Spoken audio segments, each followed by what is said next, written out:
Hello and welcome to episode 366 of DCP plus SideQuest. We got a lot It's almost to talk about tonight. 369. Oh, wait. I'm gonna bore you guys with more Liza P. Never. You can't. It's impossible. You Watts is gonna enthrall us with her tales of building a couch, which I can't wait to hear. Yep. We heard about it. We don't even know. We don't know yet. She started telling this story. I was like, no, wait. The people need to hear about the couch building stream. And Myelin, you got some big news that you wanted to share too. Yeah. Well, I've taken a couple of weeks off over the Christmas period and the holidays. And firstly, it was some, man, I didn't realize I needed the break until I took it.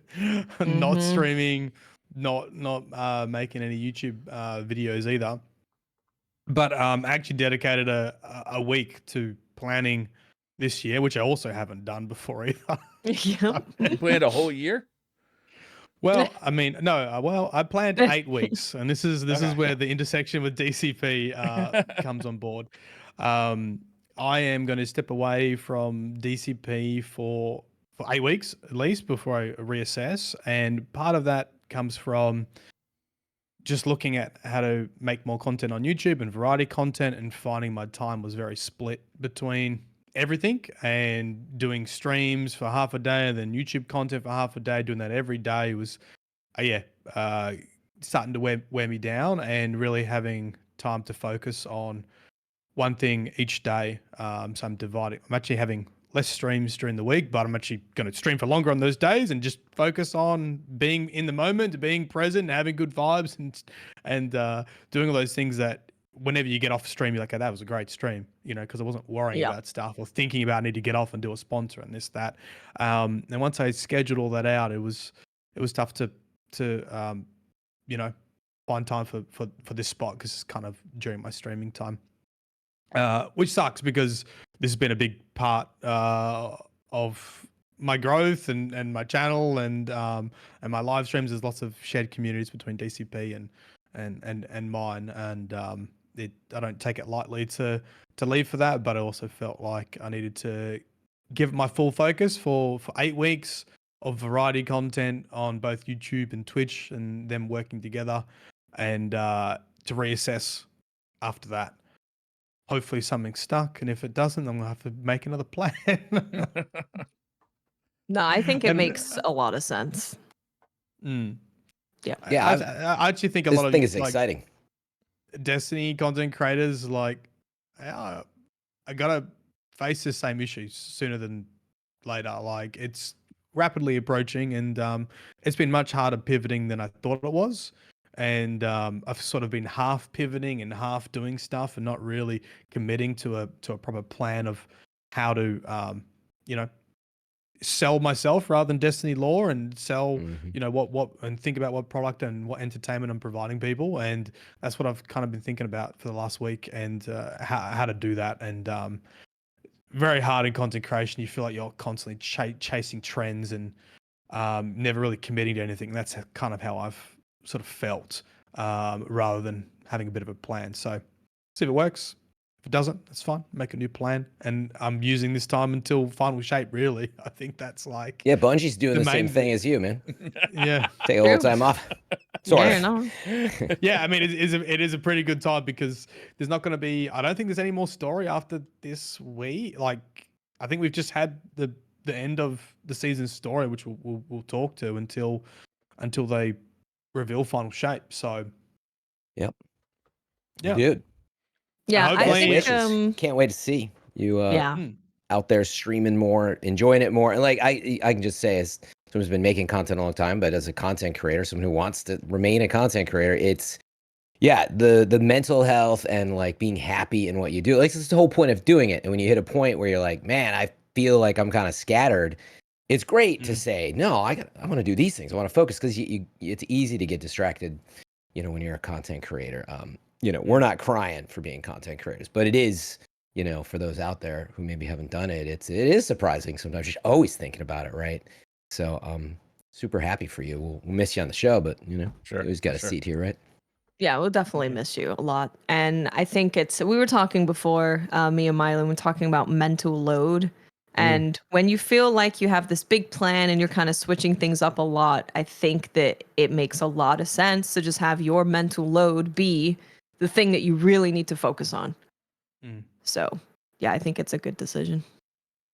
Yeah. They tell when you're trying to recover as an alcoholic to get rid of your alcoholic friends. And I feel like that's what we are to you. You guys like Destiny? Get out!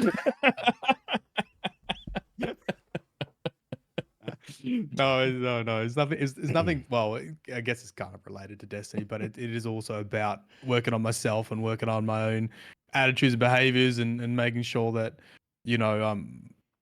or in the moment when I'm streaming, because everyone knows if you've ever done a stream, like you have great streams sometimes, and it's so hard to like pinpoint what makes a good vibe and what makes a good thing. And for me, it's really thinking about other work that makes a bad stream. It's thinking about I gotta get off. I gotta do YouTube. I got a sponsorship that they haven't sent me the brief for. I got this, that, and the other. So that makes sense. Allocated my time a bit more, hopefully more efficiently. Do you have a favorite stream or content that you've done recently? Out of curiosity, anything pop out as like that was dope? The one actually I did with my wife Danny for Christmas was just hilarious. It was so fun. It was just great. We were playing a random game, and that's what it was. It was like nothing really to do with the game. Like it was our conversations. It was chats, conversations. It was the banter backwards and forwards, and that's kind of like my big goal is to trying to get that personality a bit more across in YouTube videos, because for a long time it's been welcome back Guardians. It's sure it's very dry, solving lore kind of stuff. Yeah, it's been solving a problem in a niche, which is people didn't want to read the lore, and I read it for them. And I think I've got more to offer than that, and it's hard to get that across. And I need to try to work out how to do that. Would have past Myelin have stuck with the tuck your boners into your belts if he knew what the future held? The world would have been different. I don't get that reference, so I missed something here. So deep lore. Is this an Australian saying? One of my very first videos was much closer to my Twitch personality now than it is like my YouTube personality, and I was just spitballing, introducing a weapon review, and it was hard light, and it just came out, and I just said, "Tuck your boners in your belts. This is gonna be a banger." Yep. Honestly, it's a brilliant saying. Yeah, makes you feel like I gotta work that into into conversation more often. Yeah, I mean, maybe best just for the podcast. Those are good reviews, though. I like the reviews where you're like, "This feels cool." You know why? Because it's cool, and it looks cool, and it sounds cool. Yeah. Yep. Awesome. Yep. Well, so that's the plan. I'm certainly excited to watch what happens on your channel in the future. I can't wait to see that. We're certainly going to miss you around here. We hope to see you back soon. There'll always be a place open for you. Thank you. And if you see Tefty out there, tell him we're thinking about it. Yeah. Thinking about him. Man, that lecture's going to hit hard when he shows up. It is going to be a big one. It's going to be a rough one. Pented up lecture. Yeah. Energy. Ready to blow.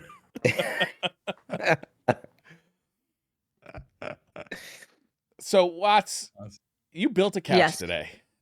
Explain it that. was last night. Yeah. So, So if you haven't heard, there's a brand called Lovesack, and their whole thing is that sounds right at Myelin's alley from the start of this stream. Now you have my interest. Their whole thing is that when it comes to couches, their whole thing is that each part is completely customizable. So you get like one seat and you can choose the cover and you put it all together yourself, right? Because the idea is that everything can be taken off and washed, or the idea is that you can take it off and switch it to a different color if you want to completely change the color. Or if you're changing, this is very interesting. Yeah, I know, right? And then also, if you want to change up your living room setup, for example, you can just move them into however you want. They're like very grown-up Legos, almost. So they you can call them sectionals. Apparently, they do call them sectionals. Okay. Yes. Wow. I was literally editing the thumbnail and I was writing Love Sack, but now I'm erasing that and I'm putting sectional. Sectionals. Yep. People got to figure it out now. They are sectionals. So yeah, the whole, which is great, right? Because the idea is that you keep this thing for life, and you can make it fit whatever room you're in. If you move places, like you can make it fit no matter what, and you can even like add or take away from it. You can create a chair out of your couch instead of having it be a couch. You could have like a couch and a chair. You can do whatever you want, and then you can change the color. You can wash it all. But That's awesome. that's the plus side. The negative side is that you have to put it all together initially to make it work. Think it would be just like building a fort as a kid. Like you're like, Yeah. oh, this is That's fun. fun. It's all Oh, pillows Lord. and blankets and fun. I am now fascinated to find out why this was challenging. Did they You'd be give you Well- like an IKEA style Allen key? No. So it came in 22 boxes, Oh, right? So 22 have- boxes? 22 How do I- boxes and they're very, very heavy. I Heavy. bet. Well, There's couches in there. I How do I mean, Google it's a heavy this? sack. How do I Google this without Love getting Oh, an appropriate? SAC. You want to go with One Bing word. for One this word. One word. LOVSAC. Yeah. One word. Turn safe search off.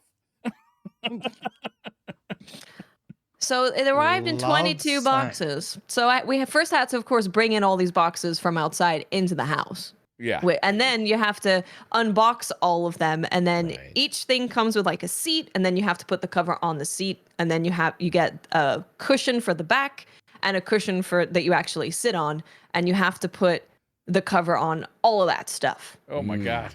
It So actually like You're like looks an like a normal upholsterer now. couch. that's the thing. It's the whole idea is that it looks like upholstery if you do it correctly, which involves a lot of lots of pulling. Yeah. a lot And of I gotta Right. tell tugging. you that my knuckles right below my fingers, 2 of them have no skin on them, and the others are bright red. So I mean, I'm looking at a webpage and everyone looks very happy and very relaxed building Yeah, this. I'm yeah. not too sure what's going on here. Yeah, I it have to feels- do 22 of these things. There's so many. And then you also get like these clasps because of course like they're not put together, right? So you have to clasp them together so that it stays still, and there's just a lot of Yeah, they need to setup. sell. Maybe they do, but I'm like, do they sell where like, oh, they'll just send somebody to assemble it as Yeah, well? like Because a- next Maybe. time, Can you get like I'm a sure, TaskRabbit to maybe. do this for you?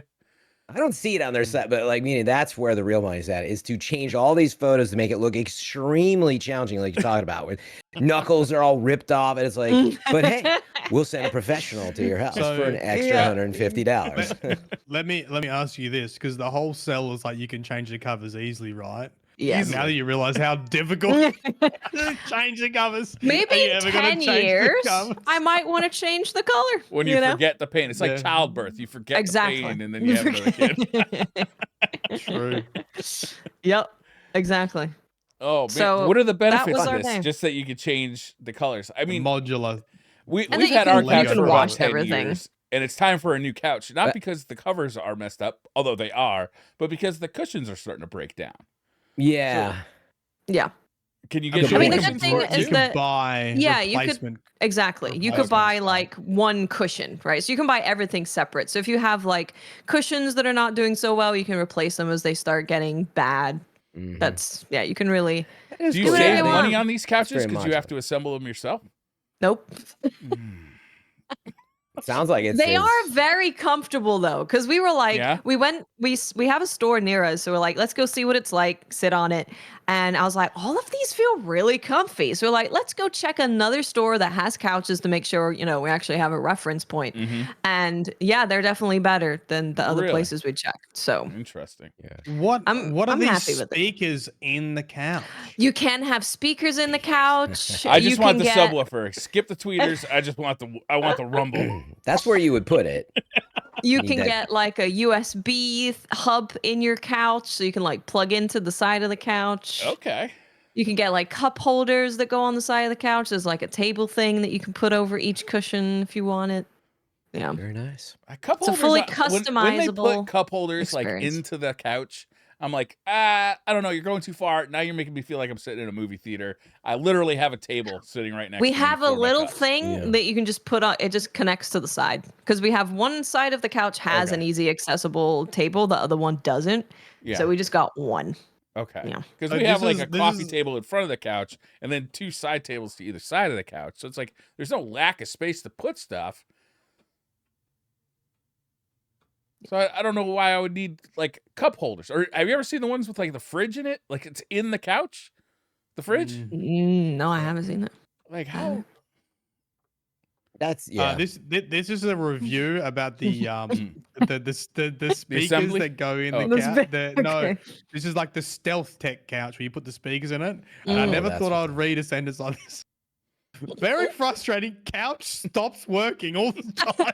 Is it Bluetooth? You know what? Yeah. Why would it stop working? I don't need my couch to stop working. I need to call tech support because my couch isn't. Did you get the speaker swaps?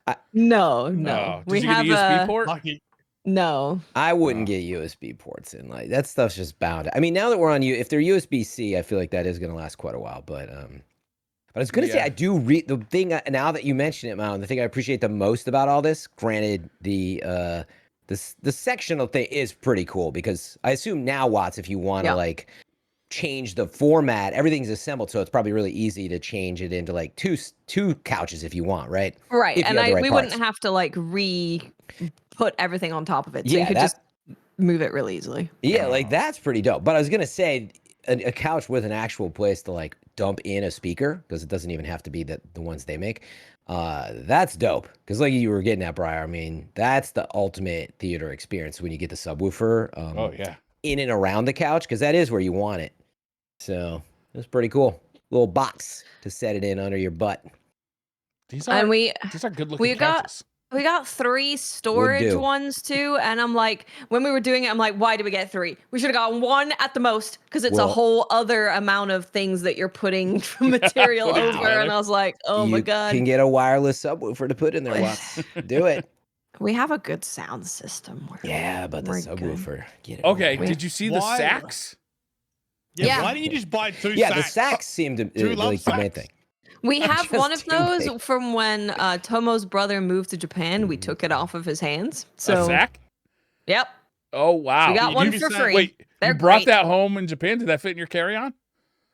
No, it went before he moved to Japan. Oh, my bad. Yes. So for the listeners, a sack is awesome. It appears to be beanbag, an enormous beanbag. It's a giant dog bed for humans. Let's say obviously what it is. We were looking at the dogs like that looks pretty good. It just a little bigger, and then they were like, you would lose your dog in there. Yeah. You'd be like, have you seen the dog? No. I'm honestly thinking about buying one of those for my wife next Christmas because the sacks are amazing. Love this thing. They're really good. Wait, what's in them? Because I'm assuming it's actually not. I don't know. It says Durafoam, which sounds like it doesn't cause cancer at all. You want to know what's inside the sack, Myelin? Is this what you're asking? How many sacks? How many bags of foam do they send you to fill that up? I'm pretty sure it just comes about 20,000 cc's. Yeah, it just comes as a sack. It's just sacked up. Comes as a full sack. It's just sacked up. Sack it to me, baby. So they have many sizes of sacks. The city sack just fits one person. The pillow sack, the movie sack, the super sack, and the big one that can fit 4 people and weighs 95 pounds. I don't want any part of that. I'm not sharing my sit in the sack with me? Definitely not. We'll take a little nap in the sack together. No. I imagine it's like the heaviest person creates some sort of vortex and everyone slowly. Yeah. It's like when you into the middle. It's like when you go like on a vacation with a friend and you say, you know what, we'll just, share the bed. Or you go to Europe and you realize that the 2 twin beds are actually just like next to each. There's like 2 separate foam mattresses on the same bed. It's a queen size with 2 blankets. Yeah. But to them, they're like, no, it's 2. And then you just sink into the middle anyway, because that's where the crease is. I'm looking at the pictures, like the demonstration pictures of the sack. Of the sack, yep. Yeah, and they're showing what I'm going to assume is a petite woman taking up a lot of the room on that sack. I don't really think they're going to fit 4 people on that big one on the sack. Yeah, exactly. They need to. We have the smallest one, and you could probably fit dimensions. 2 people on it if tried. 2 of you is different from 2 of me. Yeah, they should give you like a volumetric weight suggestion. Like, how much human pounds are we putting on here? Yeah. I do. The picture of the dogs on the sack are my favorite, though. That does look like a good I keep dog getting bed. Bella to try. I keep trying to get her to use sack, and she's like, "This is weird. I don't want to be up here." Yeah. Yeah. So I'd rather funny. lay somewhere where more inconvenient for you. Interesting. I got some research. So to do that was about my sacks. experience with was interesting. Sactionals. Thank you for sharing that with us. Briar, you called that. Glad you saved it for the show. My knuckles are in pain, and also my back, but it's not too bad. You know, it's actually quite a miracle because I hurt my back like last year around this time, and I'm still in physical therapy for it. And the fact that my back did not explode and I can't walk or lay down or sit is kind of a miracle. That's good. I'm gonna say it was extreme Progress. strength training for 5 hours. Yeah, Well, the worst part congrats. about physical therapy for your back is that the physical therapy can fuck up your back if you're not careful. Yeah, exactly. Because it's all like we do this thing because generally this is what works, but sometimes what works for other people is really bad for you. So Like you're trying to strengthen your back, which is right on the very edge of re-injuring your back. yes, exactly. Yep, that's exactly it. Great. Love back injuries. My favorite. Backs are great. Yeah. Speaking of carrying heavy loads, Yes. I've been playing more Liza P. I talked about Liza P a little bit on last week's podcast. You did, Watts yeah. talked about it a bunch when it did. actually released 3 months ago. I'm playing on the newest patch, which is significantly easier than it was on release, and I am definitely feeling that. This is like probably the easiest, I'd say, Souls-like game I've ever played. Which is really funny because when it first came out, everyone's like, "It's so hard. This is the hardest game ever. It's harder than Sekiro." Yeah, I don't know if like easy is the right word. I feel like they took away a lot of like pain points that like people, unless you're like a hardcore Souls fan, you don't really care about. That's what I found like with Liza P. It just like took away some of those pain points. Like, yeah, I don't really need that in my games. Like, I think that's a good I don't want it to be distinction, Myelin. suffering. Yeah, Like I don't want to suffer. I want to enjoy my time here. It's not an easy game, like when you compare it to something like Super Mario Wonder, right? But like compared to other Souls likes, there's no point where I've sat there and I've had to bang my head against a boss for 6 hours, right? I've had to try certain bosses 3 to 5 times, but usually around that point I'm like, I'm getting pretty close to beating it, and then I clear that and I get through it. Yeah. With the exception of the last boss, I did have trouble with the last boss for a few hours, and figured out actually my build was the main problem. I was so much of a glass cannon that I had to parry everything that he did, or I would die because I could not suck up the hits. I could not even block like a full combo without dying. Because you get chip damage even if you block. So, but I changed up my build, and it was 2 tries later he was dead. Nice. But I think last week, what changed between last week and this week was the amount of respect I have for this game has gone way up. Because now I'm like deep into my second playthrough. I'm playing New Game Plus and seeing the story again. Because this game is very different than like a traditional FromSoft game where the story is not really told to you. You just pick up the lore bits as you go, and you kind of like you infer the story as you go if you care. Where this story is very upfront, it's telling you what's going on, but there is much deeper kind of subtext to what's going along that you don't really pick up, or I, at least being the dummy I am, didn't pick up my first playthrough. And going through on my second playthrough, seeing that stuff all happen, knowing kind of what this world really is, because it's not what it appears to be. And I really don't want to spoil this for anybody because it really is kind of. And I don't want to spoil the end credit scene either, but I want to see your facial expression reaction to that. That was a face for the listeners. Wait, what? Ooh. Yep. Is that? It was a mix of excitement and surprise. Yeah. But there's like one boss that is like probably midway through the game where he reaches out his hand to you and he's got a smile on his face and you push that hand away. Yes. And it's only later that you kind of realize, this wasn't just like a silly game moment. This was part of the story. And he was trying to tell you something. And like, it's very interesting. The way they tell that story, I think, is it's a fascinating story, but it's deeper than it appears to be, like on first blush. And I really have come to appreciate that. But the combat, I don't think I've enjoyed combat in a game as much as I'm enjoying in Lies of P. I feel like you are wide open to play this game however you want.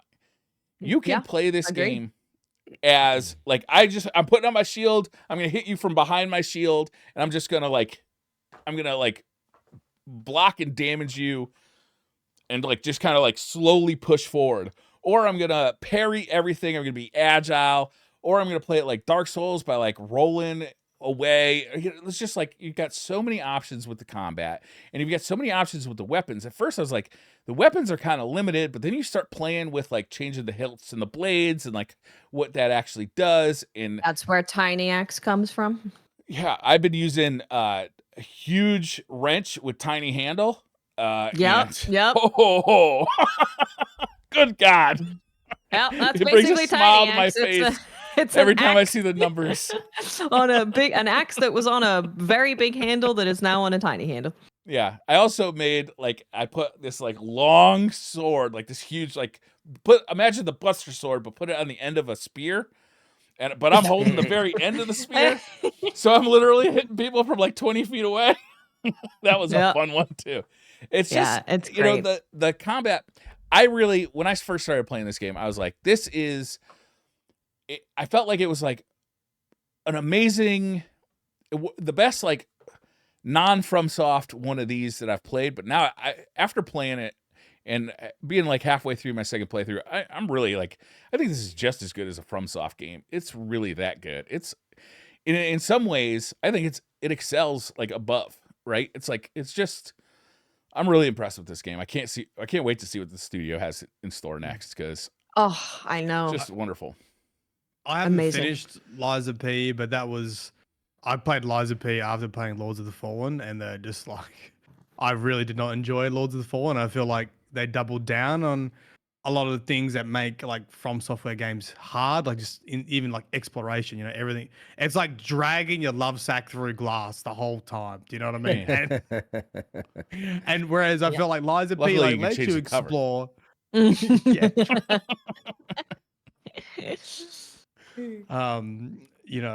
Lies of P lets you explore and enjoy that world and like soak it up a lot more. And I just feel like the pacing of like mastery was just a lot better in Lies of P. I felt like, you got that classic, this kicks my ass, how am I ever gonna do this? And you play it a couple more times, like, oh, okay, I get it now. Like, okay, then like now I master it. Whereas I feel like Lords of Fallen just kicked my head in 24/7. Some people love that, but I've definitely like moved on from that. I haven't played Lords of the Fallen yet, but one of the things I saw about it that really kind of struck me as kind of inscrutable is that you can only have like kind of one like bonfire lit, like, and you bring it with you. You make your own checkpoint, and you can only have one of your own like. But you have you have the rest of them though. You have the main ones, yeah. You have the main ones, yeah, and then you have a portable one that you can take around with you. Interesting. Yeah. It is a beautiful game, though, Lords of the Fallen. Like, it's outrageously good looking. Does look good. Yeah, no, it does. There is some good stuff with it for sure. But I had a good time with it. In like combat was definitely nowhere near the Lies of P. I had a good time with it in terms of exploration and secrets, and I bet that's probably why it does fairly well on YouTube for videos, because of the so many endings and the specific things you need to do and the secret things that you find, and yeah. So that was an enjoyable part of it for me. Yeah, the lantern mechanic to like reveal like the underworld was definitely like the highlight of the game. Yeah. Anybody else been playing anything interesting Fran, how is Oh yeah, let's hear. How's Starfield? Talk about Starfield again? Here comes Fran coming in with an update on Starfield.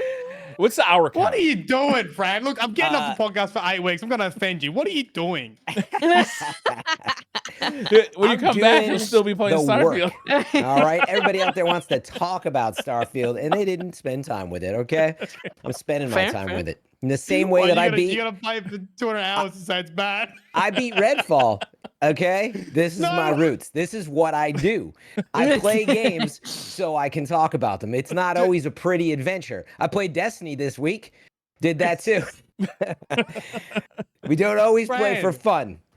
Can you make? True. I told you, content creation's not all pretty. Did you see what I'm saying? No. Can you make the worst of 2023 and like I played Redfall for 50 hours past and here it is. I'd watch that. Yeah, I know. No, it was like it was actually one of my You need to do content of I played Starfield for 200 hours. Here's what I think. I played Redfall for 800 hours. Here's my thoughts. Yeah. No, but for real. And now everybody's gonna think I'm some Bethesda stan. No, bringing up both of these.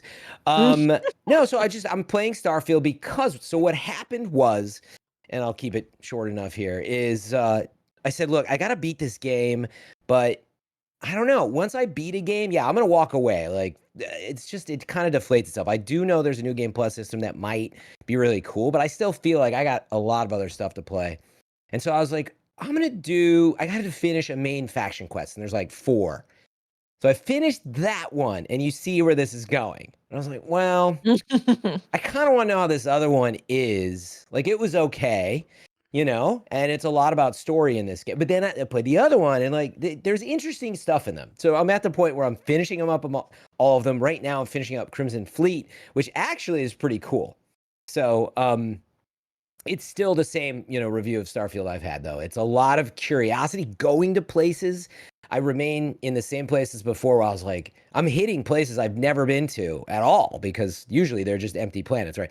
That's the joke. But you go to all these really ornately designed like side mission locations. And you're like, this is a pretty cool location. But it's a lot of that. It's a very classic RPG still. Like gameplay wise, again, it's not as much of a match for me, like how Briar is talking about Liza P. Like, dude, I love that gameplay loop more than I do like walking around and talking to people and seeing things, but it does have that appeal. So I think that's why people like it. It's a curious game still. And I don't know if I had reported back to the show after I built my ship. I finally built like a custom ship, and that was dope. That actually was well worth like spending time and investment in. So yeah, I still stand by. There's a good experience in Starfield, but you can't try to beat it. If you're gonna go do that, you probably won't enjoy it. Yeah. Interesting. And I'll probably still be playing next week.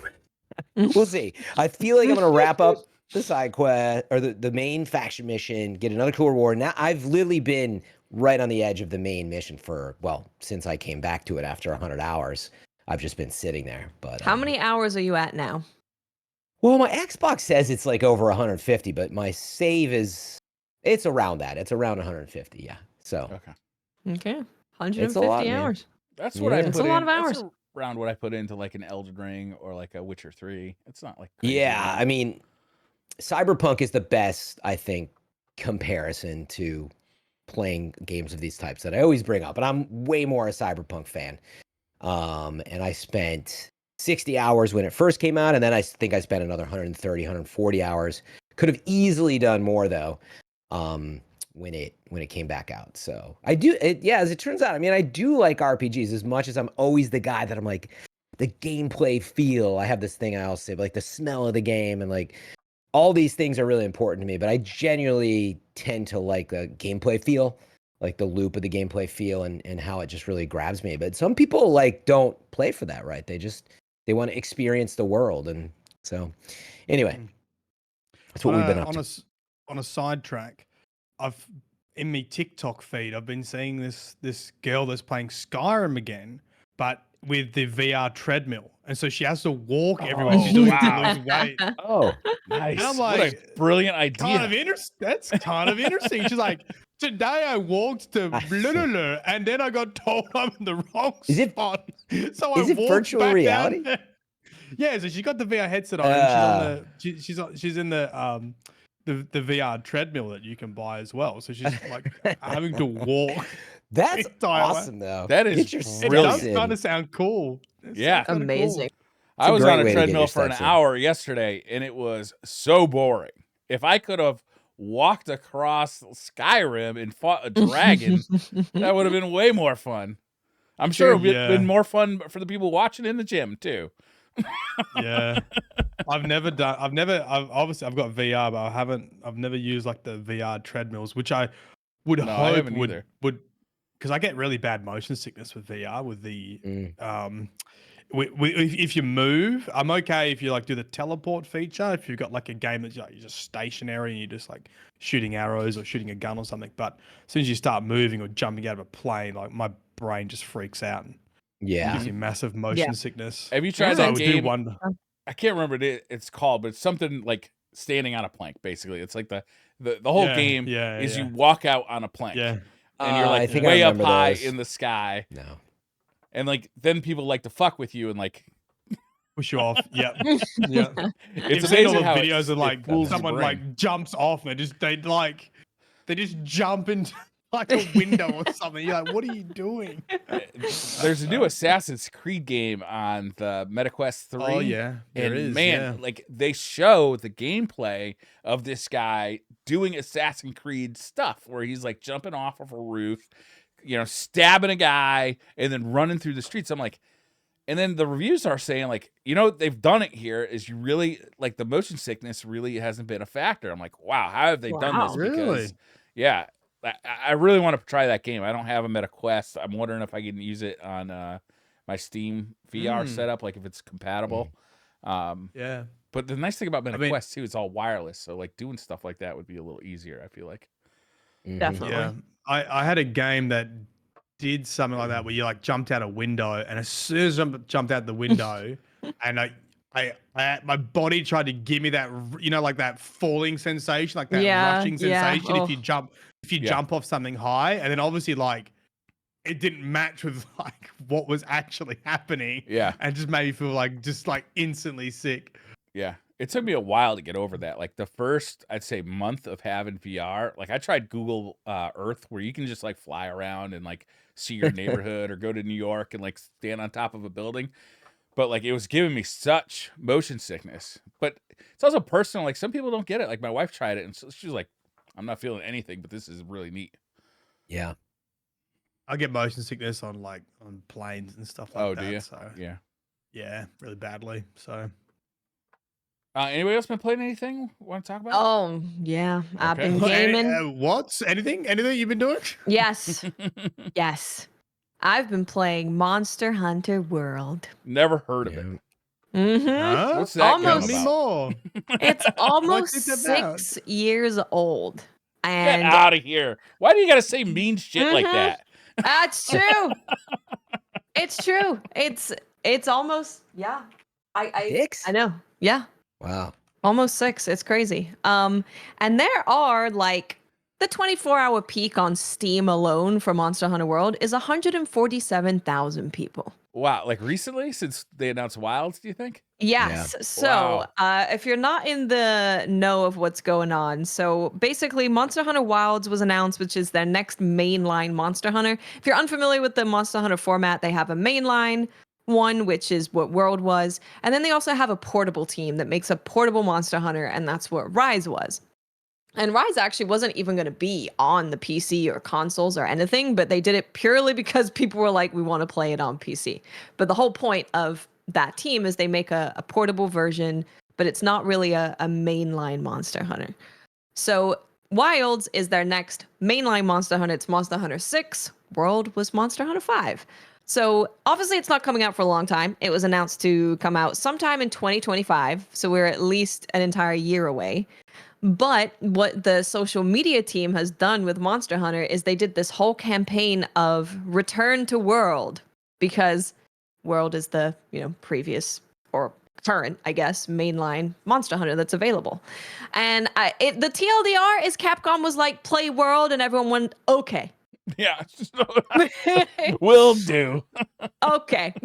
But it's caught up this crazy storm. Like numbers were going up and up and up. And then people who missed it back then were like, oh, I guess now's a great time to play World. They had 67% off. So you could buy Monster Hunter World and Iceborne for $20, which is a lot of hours for very cheap. So yeah, they had this whole sale going on. Lots of people were playing it. New people were coming to it for the first time ever with the sale, and returning players came back, and it just keeps getting bigger and bigger and bigger. You've now got big people who have never played it before that are playing it and are highly addicted to it. So it just keeps going. Just keeps going. I actually just saw, I was watching, while I was on the treadmill yesterday, I was watching a fighting game tournament, the Capcom Cup qualifier event, and they were advertising the hell out of it there. Not World, but Wilds, right? As they were just replaying that trailer in the breaks constantly. Yeah, it's a big push, and it's crazy how many people have been playing it. Like there's 70,000 people playing right now, 24-hour peak 147,000. It's been like 140 to 150,000 like every day. I can't believe we live in a world where Capcom is killing it like they are again. Right? They are killing it. Like just fucking nailing it. Like it's like they were so big in the 90s, right? Like some of the biggest franchises in the world were coming from Capcom, and some of the most beloved games in the Mega 90s. Man days. Yeah. I mean, Mega Man, Street Fighter, like you could go on and on. And then, the 2000s just tanked. Resident Evil 5 kind of rough times. that was the era, right? Is it just like it seemed like they couldn't do anything right. And then, man, it feels like since Monster Hunter World came out, they have just not been able to do anything. Well, there was that one like dinosaur, not Dino Crisis game. But besides that, it was a lot of fun. It just people are like, I play playing a game for fun. Okay, did you play it? It's a really fun game. People just don't play games for fun anymore. Yeah. If you didn't catch last week's show, we talked about a little more about Monster Hunter World and the announcement of Wilds, I guess it is. So you can hear that, and just a lot about Monster Hunter World on that show, but also going back to games and should we beat games? And anyway, just a shout out to last week's show. I think it was last week, had some good discussion around that stuff. Yeah. They're killing it. People are loving it. People are playing for the first time and they're having a blast. I started a new character on PC because I never switched from PS4 to PC, because by the time that happened, I had so many hours in the game that I was like, I don't want to do that. Yeah, it was like a year of you grinded for the best loot in the game. Exactly. Yeah. So, but it's been like 3.5 years since I played World, and I really don't remember which way they introduce new monsters to you. So it really does kind of feel like I'm playing the game for the first time again. And it's been fantastic. Nice. It's been the best. So awesome. I'm 30 hours in on my new character. I have it quick. Yep. Yeah, it's awesome how well stuff holds up now. I mean, would you say, Watts, that there's that feeling too? Like, in other words, I definitely feel now more than ever we're in an era where, you can go back 5, 6, 7 years. Stuff holds up pretty well. Oh, if you were to go back double that, 14 years, probably not, right? Do you guys feel that way? The game looks great. I feel anything from like the PS3 generation on still holds up pretty well. Like PS3 all of the PS3 generation? Not all. I mean, not every game was a gem, but like no, but I mean from the beginning of it. Games from the PS3 era still look like modern games to me. They're just, the textures and they're not as high res. The textures aren't as good, but they play the same. Like there hasn't been like some it's not. This decade hasn't been like the 90s where we started off with the NES and we ended with the Dreamcast. Like there has not been that level of like change of technology. Yeah, right? And just to be clear, like I would go way back and like Super Metroid holds up, but like in terms of like really like the depth of like you can just go back. I feel like I'm guessing that Monster Hunter World fits more in like, man, it almost feels like a modern release, I assume. Monster Hunter looks great. Like they also released a texture pack that alone is like 90 gig on PC.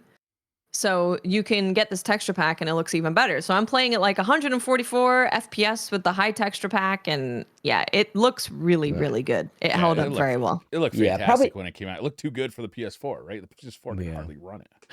Yeah, I guess part of that I say on the PC where they do stuff like this. So I'm seeing footage and I'm like, man, like this looks just as good as anything modern. But even like exact graphics aside, just like the gameplay has hit a point. At least for me, that's what I'm saying. The gameplay has definitely hit a point in the last 5, 6, maybe even 7 years where I'm like, yeah, this was already in a really solid place from the animation to the gameplay and all that. So it's an awesome place to be. Like we were talking about, I think that's what got me thinking about it. I was thinking about like, man, Ghost of Tsushima, and like I totally go back and play it, and they had remastered or just ported it to PS5. It got a PS5 upgrade. Update, yeah. So it runs at 60. Just got a 60 frame update, basically. Yeah. Yeah, I agree with you, Fran. It's like especially it's easier to go back. Yeah, especially with like a lot of those games getting like there was that mid-generation update too last generation where like the PS4 Pro and the Xbox, that's true.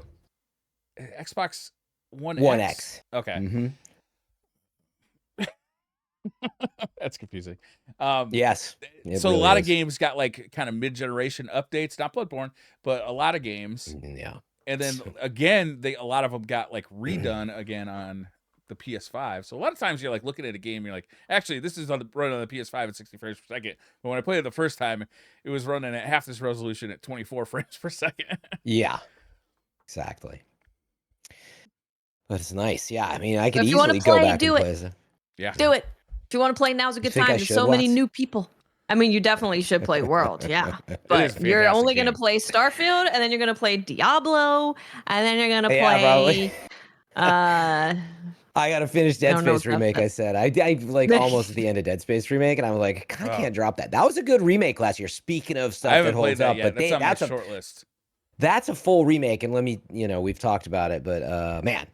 Awesome remake, really, really quality. I guess it hit just before Resident Evil 4 remake, right? So, good year for remakes. I think I saw that. It was I think they were selling it for like $30 too. The Dead Space remake. I got enough to play, man. Yeah, do you think the appeal of Monster Hunter is the focus on the gameplay rather than like a live service aspect? Because it feels like it has all the components that a Destiny player would like, but there's no like live service pressure, So I think what Monster Hunter has really nailed down, honestly, is they just have the best gameplay loop in the world. Yeah. Like there's no one else doing the gameplay loop like this. It's so easy to be like, okay, I fought this monster. Oh, what's this armor or weapon? Oh, that's really good. Okay, I'm going to go farm this monster more. And then you go fight the next monster. And you're like, oh, that's really cool. I want to make that too. And it's just a constant thing of making new things and finding new things. And it's really got it locked. But also they do a really good job of, one, giving you free content updates. So you get new events, you get new monsters, you get all that for free constantly. They also do a really good job of just their world design and their monster design, because they were kind of talking about it in an interview, and they said that when they make monsters, they make them mostly grounded in reality, but then every now and then there's like this one that's very not grounded in reality, and it makes it feel more magical. And it's kind of like you look at a monster and you're like, oh, they have really tough hands, because the way that they live in the wild is because they need the hands in order to travel around the tough environment. So they do a very good job of those things and the little things. Like if you just stand in the village and you watch the palicos do stuff, which are the cats, you see them kind of living their life and doing funny things. And it's this nice whimsical thing that Monster Hunter really has locked down. It's got a very not cool many games vibe. do. Yes. I always really enjoyed the fact that it is very clear to me while I'm playing it what exactly I need to do to progress, and like progress in the way that I want to progress. Like I'm not necessarily locked into a path that, that the game wants me to go, so to speak. I can like say, oh, I like this armor, I want to spec down this route, or I just like looking like the fuzzy furball, and that's what I want to do, and I know exactly how to do that. And then along the way, the adventures just kind of happen, right? It's like I have a clear goal in mind, but shit happens on the way that is kind of unexpected and magical. And that was what really impressed me about that game. I think a prime example of that is watching Glad play for the first time, because he's doing a thing of like, he's truly embracing hunting monsters. Because like the way that it works in World is you find footprints, and then the more footprints and stuff you find of the monster, it gets added to your book, and you learn more about them, their weaknesses, the materials you can get and stuff like that. So like looking for all of the footprints and then reading your book and really learning about the monsters, and then taking your time and crafting all of the armor set and working towards a weapon, and just like fully embracing the hunting and getting into that loop right away. Whereas you see some other people they don't get into that loop right away. When they start playing Monster Hunter, they progress through the story a little bit more before they start looking at armor and weapons and stuff. So you can see people playing it in quite different ways. Yeah. And they all like it. Yeah, it's got a lot to give. Yeah. I mean, how many hours do you think you put into that game total? It's got to be near 1,000. Oh my God. I have no idea. It's... Is there a way you can look? Is it all on one platform, or no, you split across platforms? Yeah. I'm on PS4, PC, and Switch for the 2 different games. So Oh, you mean across the franchise. Yeah, for World I have no idea. A lot of hours. Many hours. I think in Rise on PC I have 100 hours, and that was like after playing for I don't know how many hours on Switch. So Rise sadly didn't grab me as much as World did. I was disappointed by that a little bit. Well, so this is the thing with, I think, a lot of new players coming to Monster Hunter with World is, I wasn't like new, we though. said. I'd play on the DS. Actually, quite a bit. Yeah. Because World is like, it's got all those little things that make the immersion of the game so much higher, because it's made for an audience that's sitting at their console or sitting at their PC. So you can go out and pick up footprints and spend like 20 minutes trying to find a monster. But Rise is like, here's the monster, kill it, go find it. Yeah. It's kind of like the difference is with Rise, you can go fight monsters. In World, you're actually hunting monsters. So I love Rise because I like the combat more, at least as a bow player. I really like the combat in Rise, and I think I prefer the monster roster a little bit over World, but the immersion and the whimsical stuff that you get with World with all those little things it's unmatched. I really like the zipline bug thing in Rise. What was that called? The wire bug. Wire bug. I love that part of it. That was really neat. Yeah. There's a lot to love with I'm going to both. do a cooking stream, which replicates a meal in Monster Hunter. You should. I bet it'll be delicious. You should get a cat outfit. You should. I'm going to eat it the same way. And did you know Myelin's playing Monster Hunter World? Wow. Another one converted. Not confirmed yet. Not confirmed yet. I've heard many things from the internals of your Discord that everyone's like, oh yeah, I'm telling him to play Monster Hunter. Yep, I voted for that. Oh yeah, yep. I voted for that. Have you started playing it, or are you? No, so I mean, I haven't announced everything yet. But one of the things, the first stream that I'm doing is, games I missed while reading Destiny lore. So any game that was published between 2014 and 2023.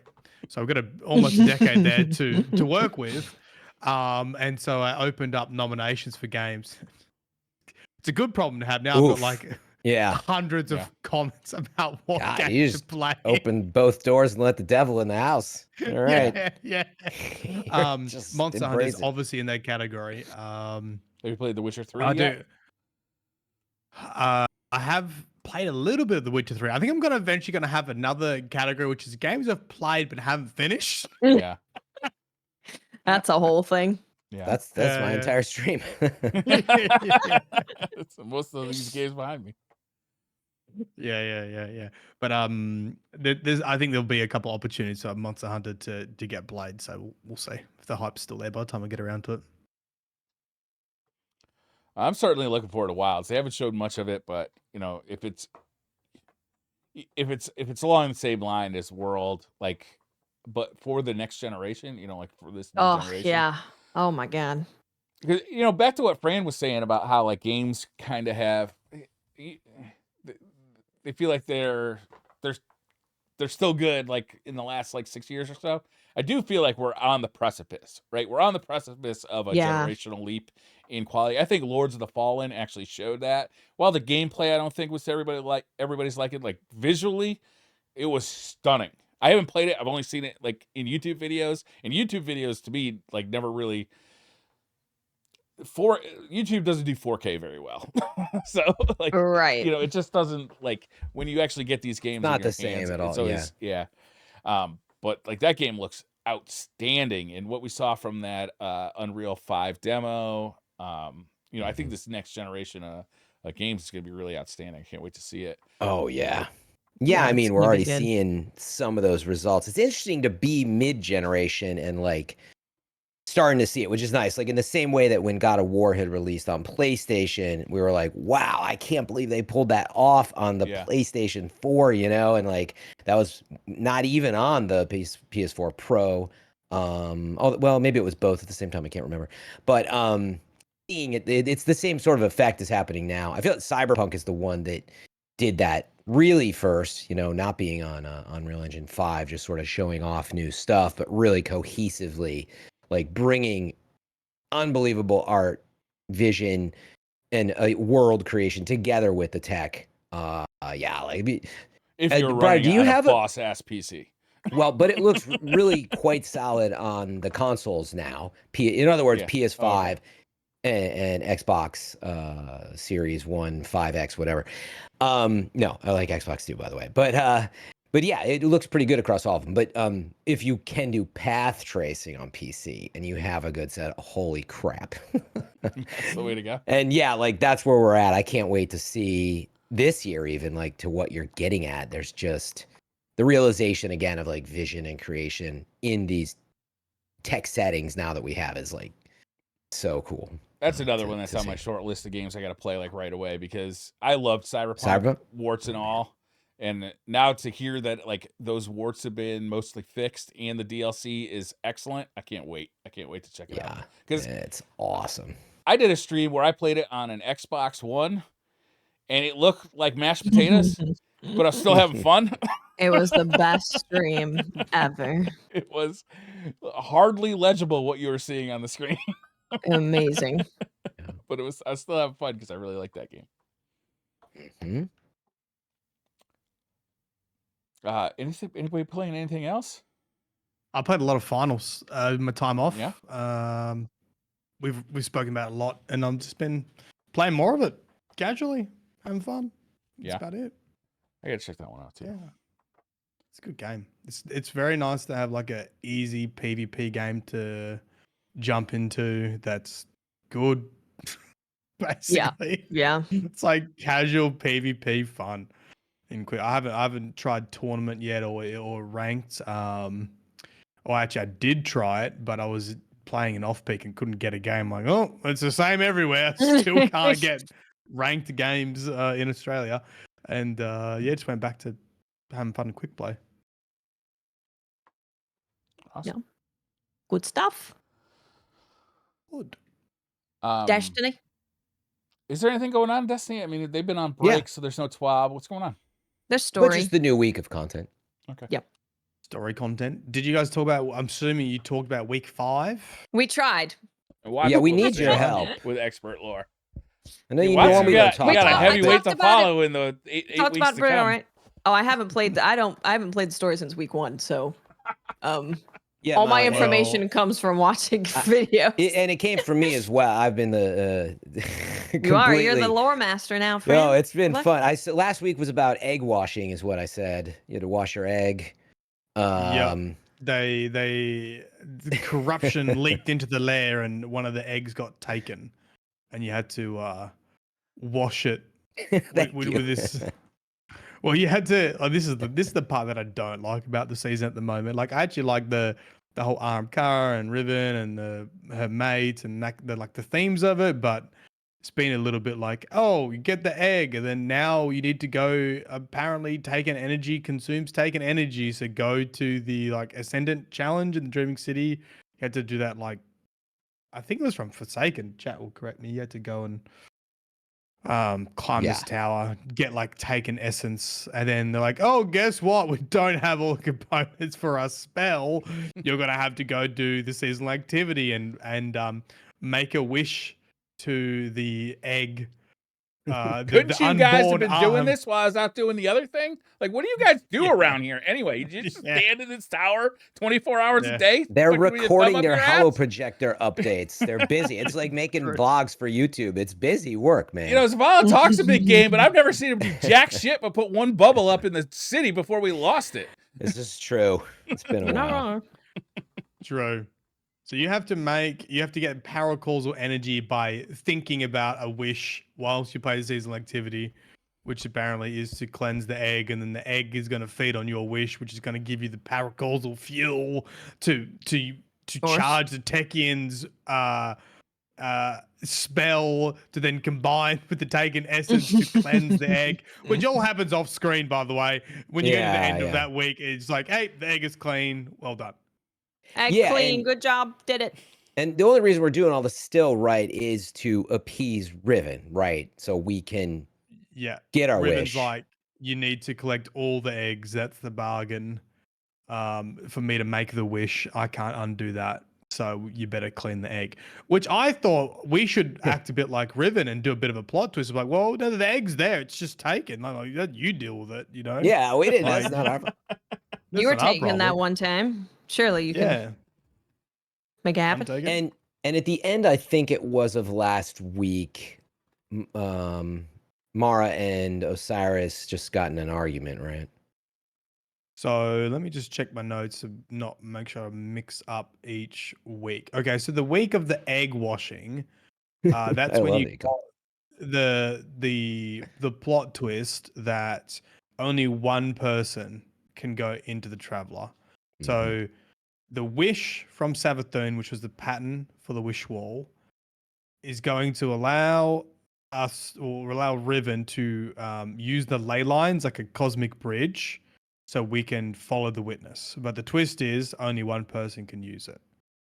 And this is when all the videos came out that Bungie accidentally spoiled like the ending, which is not quite true. They kind of spoiled it a week ahead. So I only played it today or yesterday I played it. I think it's Osiris talks about it. And then in the dialogue on the side of the screen, which usually just like recaps what they just said in like paraphrases what they just said. It actually said Crow. Yeah. But it never mentioned Crow, but it actually said Crow in there. Crow's going to be at the very end of it. Yeah. Yeah. So then in week 6, it's confirmed that like Crow is going to be the one to go through. And the whole reason for that is he has a connection to Mara Solve. This is pretty this is pretty deeply ingrained in the lore. Like when the Awoken were created, Mara always had this connection with all Awoken. Like she could feel and sense all Awoken. And she had obviously quite a strong bond with her brother. Gross. And that's told to us in the whole children's story about the two birds or whatever it is, the Rhaegar and Regal or whatever their names are. I think we got that in Season of the Lost, right? It was like a ink block cutscene.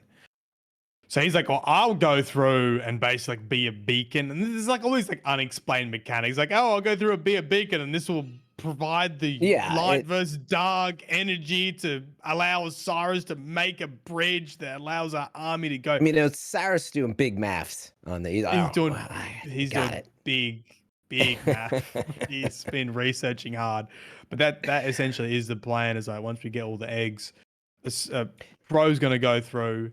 His connection to Mara Solve is going to provide the focus they need to make a bridge to transport everyone over there. Yeah, like almost I mean, I don't know what a ley line is, but in a way it's like they have their own ley line is the way I was describing it. It's like they're connected to pull, through. Everyone apparently can use this. But this is what I've always been saying about this. It's like we already know we're going. I guess they presented with us, well, only one person can go. How are we all going to go? And now we know that's how. But Mara's worried now, I think, right? Like she was like, no, I don't want you to do this. Didn't she say that?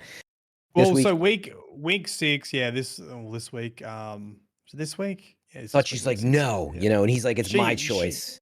I'm doing this, you know. The other theme for this week is like character development, I guess, has been a theme where Mara and Crow have transcended their what did Riven call it? Their natures, right? Like Their altruistic nature. right. So Mara typically before was very like sneaky, uppity queen, which like a friendly, like an ally, but someone you still wouldn't quite trust. And she's slowly been changing to much more trustworthy This and way, like yeah.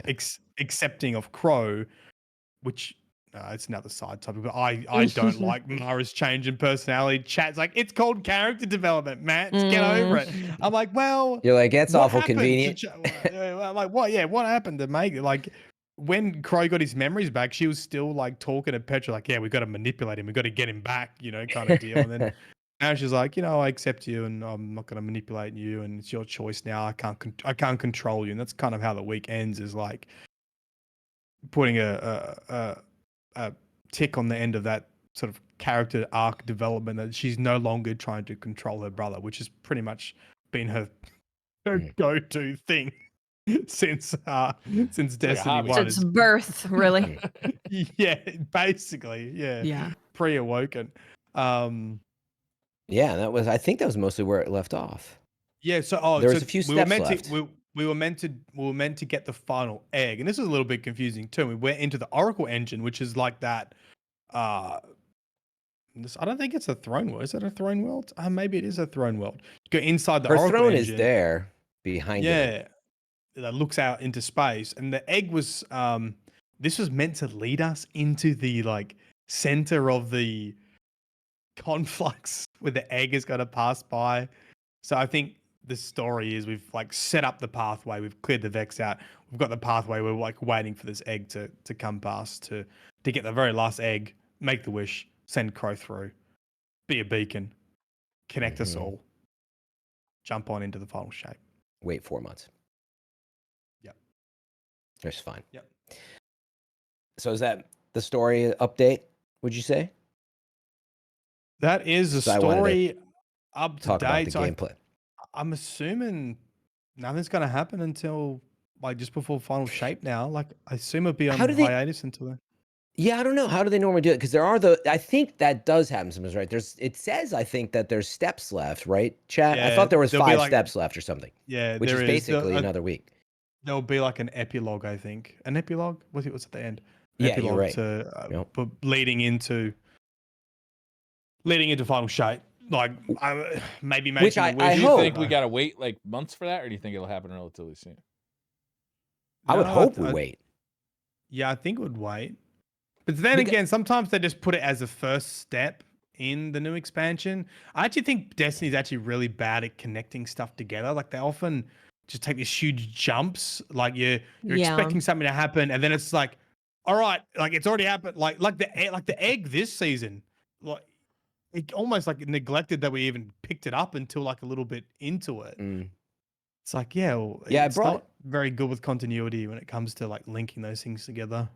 Yeah, I brought this up before, and like I'm no lore master, obviously, but I recall for the first time leading into Witch Queen, you're right, the epilogue there was really cool. It might have even been when they did that live, Fortnite-esque live server event. But even putting that aside, it was this whole like momentum, as I recall, leading into Witch Queen, and I was like, oh, this is the way to do it. Every final season should have these like sort of stakes and the vibe, and I don't remember what it was. At least personally, maybe it was the first time they did it. I don't know if you guys can remember, but I was like, oh, that was cool. But this one, has not. That's what I brought up at the beginning of this season. I was like, I already know we're going. I don't know how to make this season feel like that, but it is the monkey paw thing. We don't know, and that's, I think the final week is like, is Osiris gonna like, get yanked off into the ether of like is somebody gonna die? Like. No, probably. I think the twist was you can only see one person, so I don't even think there's going to be a twist, like another twist. Like I think that was something's going to go wrong. Yeah, or there is. I still think there's a real I think there has to be you can't trust Riven. Crow. Ultimately, I was thinking, I wonder it's going to tie into Cade 6. I think You know, like why Maybe. make this whole convoluted plan to like send Crow and not just be like the Wish sends the whole army? Like why is it not just the Wish aligns the ley lines and it makes a cosmic bridge and everyone can go through? It's a good point. It's the guy that killed him. Yeah.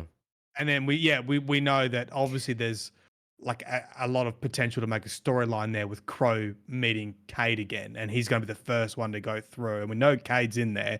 So I'm thinking that we know that the Pale Heart creates like its environment based on memories. So I wonder whether Crow's going to get through and like Cade's actually going to be like a creation of Crow because he's got his memories back, and that's sort of how they're going to reintroduce Cade 6.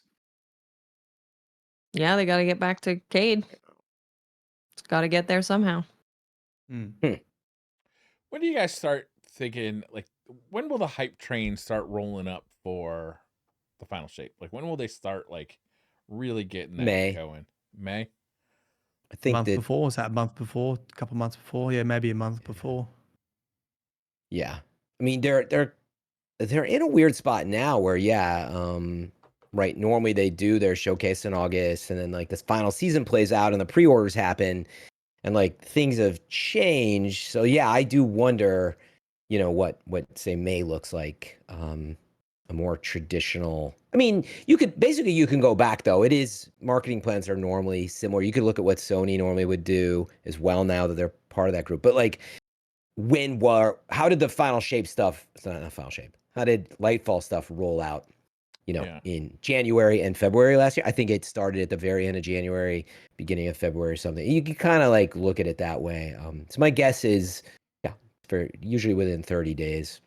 When they used to do like September rollouts, it was like right around E3 time that they'd start really pumping it. Sometimes like a week before E3, but that was a long time. And that was because of E3 too, though. It was a very big pickup for everybody. So, but yeah, it's as I recall, because I'm usually watching that stuff. It generally is like around 30 days, and even weeks before. Yeah. So anyway, I'll have to look into it. That'd be maybe a good topic for next week. I'll see if I can track that down. I want to just talk about the gameplay this week, though, but I don't want to. Okay. Yeah. We're down low. Sorry. Yep. You guys might have to cut me off. We'll see. I already got it out of my system. It's a Frankie's flustered Thursday. Fran. Fury.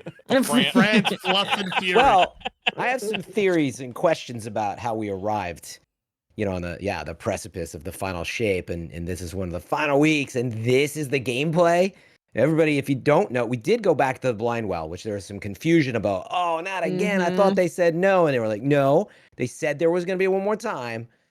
And we sure got that. I couldn't get a team because I did it late. You really? I had to, I was sitting in blind well by myself, needing to complete this test. No. I'm like, brother, where's everyone? Okay. So a few things, though. I have always played the seasonal content because I do enjoy it. I always like seeing the gameplay, right? And that's where I think as a community we're at a point where it's like, man, it just, other than the coil, which is cool, it's just like it's the same formula roughly, right? And we've been doing this a long time. But I still always enjoy hopping in and hopping out. I am not someone who is grinding 40 hours a week on this stuff. And those people are really tilted at this point. And I can't relate as much. I'm like, dude, I think it's fun. I did Warlord's Ruin. The dungeon's fun. I use Fireteam Finder. So just a reminder, I like that. But wow, was I surprised by this season. We've talked a lot about, like, man, you get in, you talk to Riven, and then there's an update at the Holo Projector, and then you go over here, and then there's another talking update. And then in between, it was like this old lost sector, which actually that one I was okay with. But the blind well was the first, like, oof. And then we just keep going back to the coil. And then Riven's Lair is basically the coil without the buff system or whatever it is, I think, right? I was just tired of doing the same stuff. But anyway, this week, I could not believe my jaw dropped when they did the opening to the week 6 mission. Sends me back to Dreaming City, which I actually like to do. And this may be personal, but you literally have you walking, like you did way back when Forsaken came out, all the way down where you got to get off your Sparrow. You go way back in the Spina, Karis, or whatever it's called. But there's like no enemies on the ground. And the objective is to kill enemies to get little drop, little triangle drop. Ugh. And it's just walking back and forth. That's step one. Now I got to go over here. And also the way the quest is put together, like if you're a new player, like you don't know where this stuff is. They actually did, but it's not clear. They do put an icon on the map, like the area. But even as a new player, I don't think you'll know to like go and press tab or whatever you're playing on to see the name of the location. Anyway, the point is it was just really slow. You can't even like use a build because these things like melt. Like that's pointless. Like you're just walking around shooting stuff. And it took forever. So I didn't appreciate that, which is odd because I'm like, I don't mind going back to the Dreaming City. I appreciate it's really a beautiful location. But man, the gameplay, I was like, please, why are you making me do this? Why? Yeah, And I did it. I normally play on stream, and I normally have chat to go, am I doing this right? And I was off stream playing Destiny this time, and I was like, bro, there's got to be more enemies somewhere. Like I've got to be missing something. Like walking around. I mean, obviously, I did find the oracles you had to shoot because I gave you a big bump in like whatever the item was you were collecting. You shoot these little oracles as you go. Yeah, through you're the talking about area. the big pyramid in the sky that drops 25 at a time. Yeah, you shoot them. Was there but more also than like, one? I could only find one in each location. Yeah, there was more than one in each location. Okay. Yeah. So that makes maybe it go I a found little. two in some, but even then, like it's only It goes 25 at a It time. goes a little bit quicker, yeah. But it's still, if it felt cool to explore it again and like remind myself of it. But the game hasn't been updated to like have more enemies in that area. And it was like you clear out literally three enemies and then walk for a bit. Exactly. And then find another oracle, then clear out like 4 enemies. There was only some of them were okay. There was that beginning part was the worst area. The starter part. Yeah, the Spinocaris or whatever it was. Yeah, where you actually go to the first time you go to the Dreaming City, that was like the least populated area and was probably the most painful. It wasn't like super even painful, then, but it was just odd. It was just like, yeah, but just from a gameplay perspective, like I get what they're trying to do with the story and take you to that location. But my question is like, man, I felt like I was playing, like that felt like Destiny 1. It felt like the first year of Destiny. I mean, technically it was the second year of Destiny 2, but like it just really took me back to like, not a lot going on here gameplay wise. But my question is, why did they do this? Like, because I'm like, there's a lot of lost sectors that I guess even those aren't brilliant, but aren't they more fun than doing that? And isn't there like just a strike? There is, right? There's a strike. I don't know if we already did that though. But even then, I'm just like, I would way rather do like a match-made activity that has action. But my question to you is, do you think they did this because they have a quota to meet on hours that you sort of are spending on a weekly basis, and somebody was tasked? No, I mean, that is right.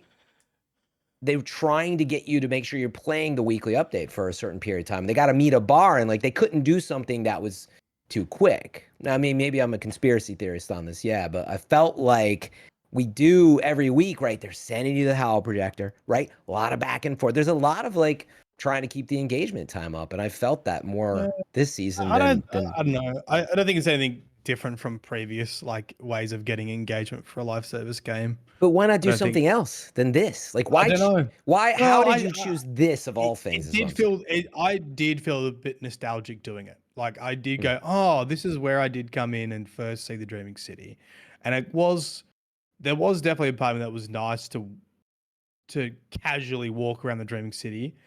I think one of the issues with Destiny is you're never really rewarded for just exploring. It's not it's such a beautiful environment. And a lot of other games, you're completely fine with not doing anything and walking around and doing stuff. The Destiny like mindset is like, I need to be shooting stuff and getting loot. And it's kind of conflicts with like having these beautiful landscapes to like explore and find puzzles and that kind of stuff. But that's what's interesting is I mean, I agree with you on that point, but it's just like it was boring and it was old that I'd been there. And I think it's rooted in the issue that the quest design system is so antiquated. Like nothing happens. There's no like checkpoint markers and sounds. There's like nothing happening. You're just killing enemies and picking up these things. And like, I mean, you finish one of these steps and like you wouldn't know it unless you press tab, see if you're at 100%. It felt like that should have had a little bit of a puzzle or something in there, because I think that was like the original thing with the Dreaming City was getting that that tincture and then seeing the invisible platforms and then seeing Right. like the Senate realm. Right. And that had a lot of like cool exploration feelings with it. That was And very cool. it kind of felt like that little mission there, or that little like re-exploration of the Dreaming City, should have had something like that in there, but it didn't really. It was kind of walk back through those old areas, find those oracles, clear out mobs, and then you're done. Yeah, and I understand some of it's preferential, but it just really, from a gameplay perspective, I was like, wow, there's just nothing happening, and it just took way too long for me personally. But maybe that's just personal. But the other aside that I had to this, I was like, honestly, this is just more of my conspiracy crystal ball stuff. I'm like, I just get the sense more than ever with this season, now that I'm done, predominantly, right? Man, did they pull as many resources as possible to get the final shape in shape.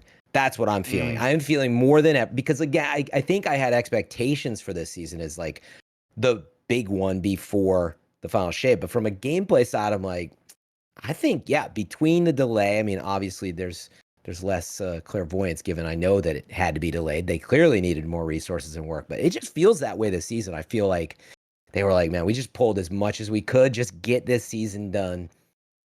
That's what it feels like to me. But yeah, look, I'm reading definitely into fatigued with the season 2, and I haven't super enjoyed the story. It kind of feels just forced to get to the point of the final shape, like how you're collecting things and making a wish and sending Aldrin or sending Crow over there to be a beacon and this that. I don't feel like it's been a really good season to lead into their final expansion. The big It feels one. like a Destiny season, and an average probably Destiny season with like a cool theme to like a cool dragon theme and a cool dungeon, which is not part of the season, but like it feels like a pretty standard Destiny season, which I think would be disappointing for them leading into final shape. Yeah, I don't really feel any hype for final shape, and maybe that's just me, but I don't feel like this season has done it for me. Yeah, I wanted to bring up something on that, but did anybody else have anything to say on the gameplay stuff? Well, I want to get back to what you said about like planning the activity to take a certain amount of time to meet player numbers. Yeah, like a weekly sort of quota, maybe. Like, we've got to get enough to keep them. That is the darkest Destiny thought I think I've ever heard.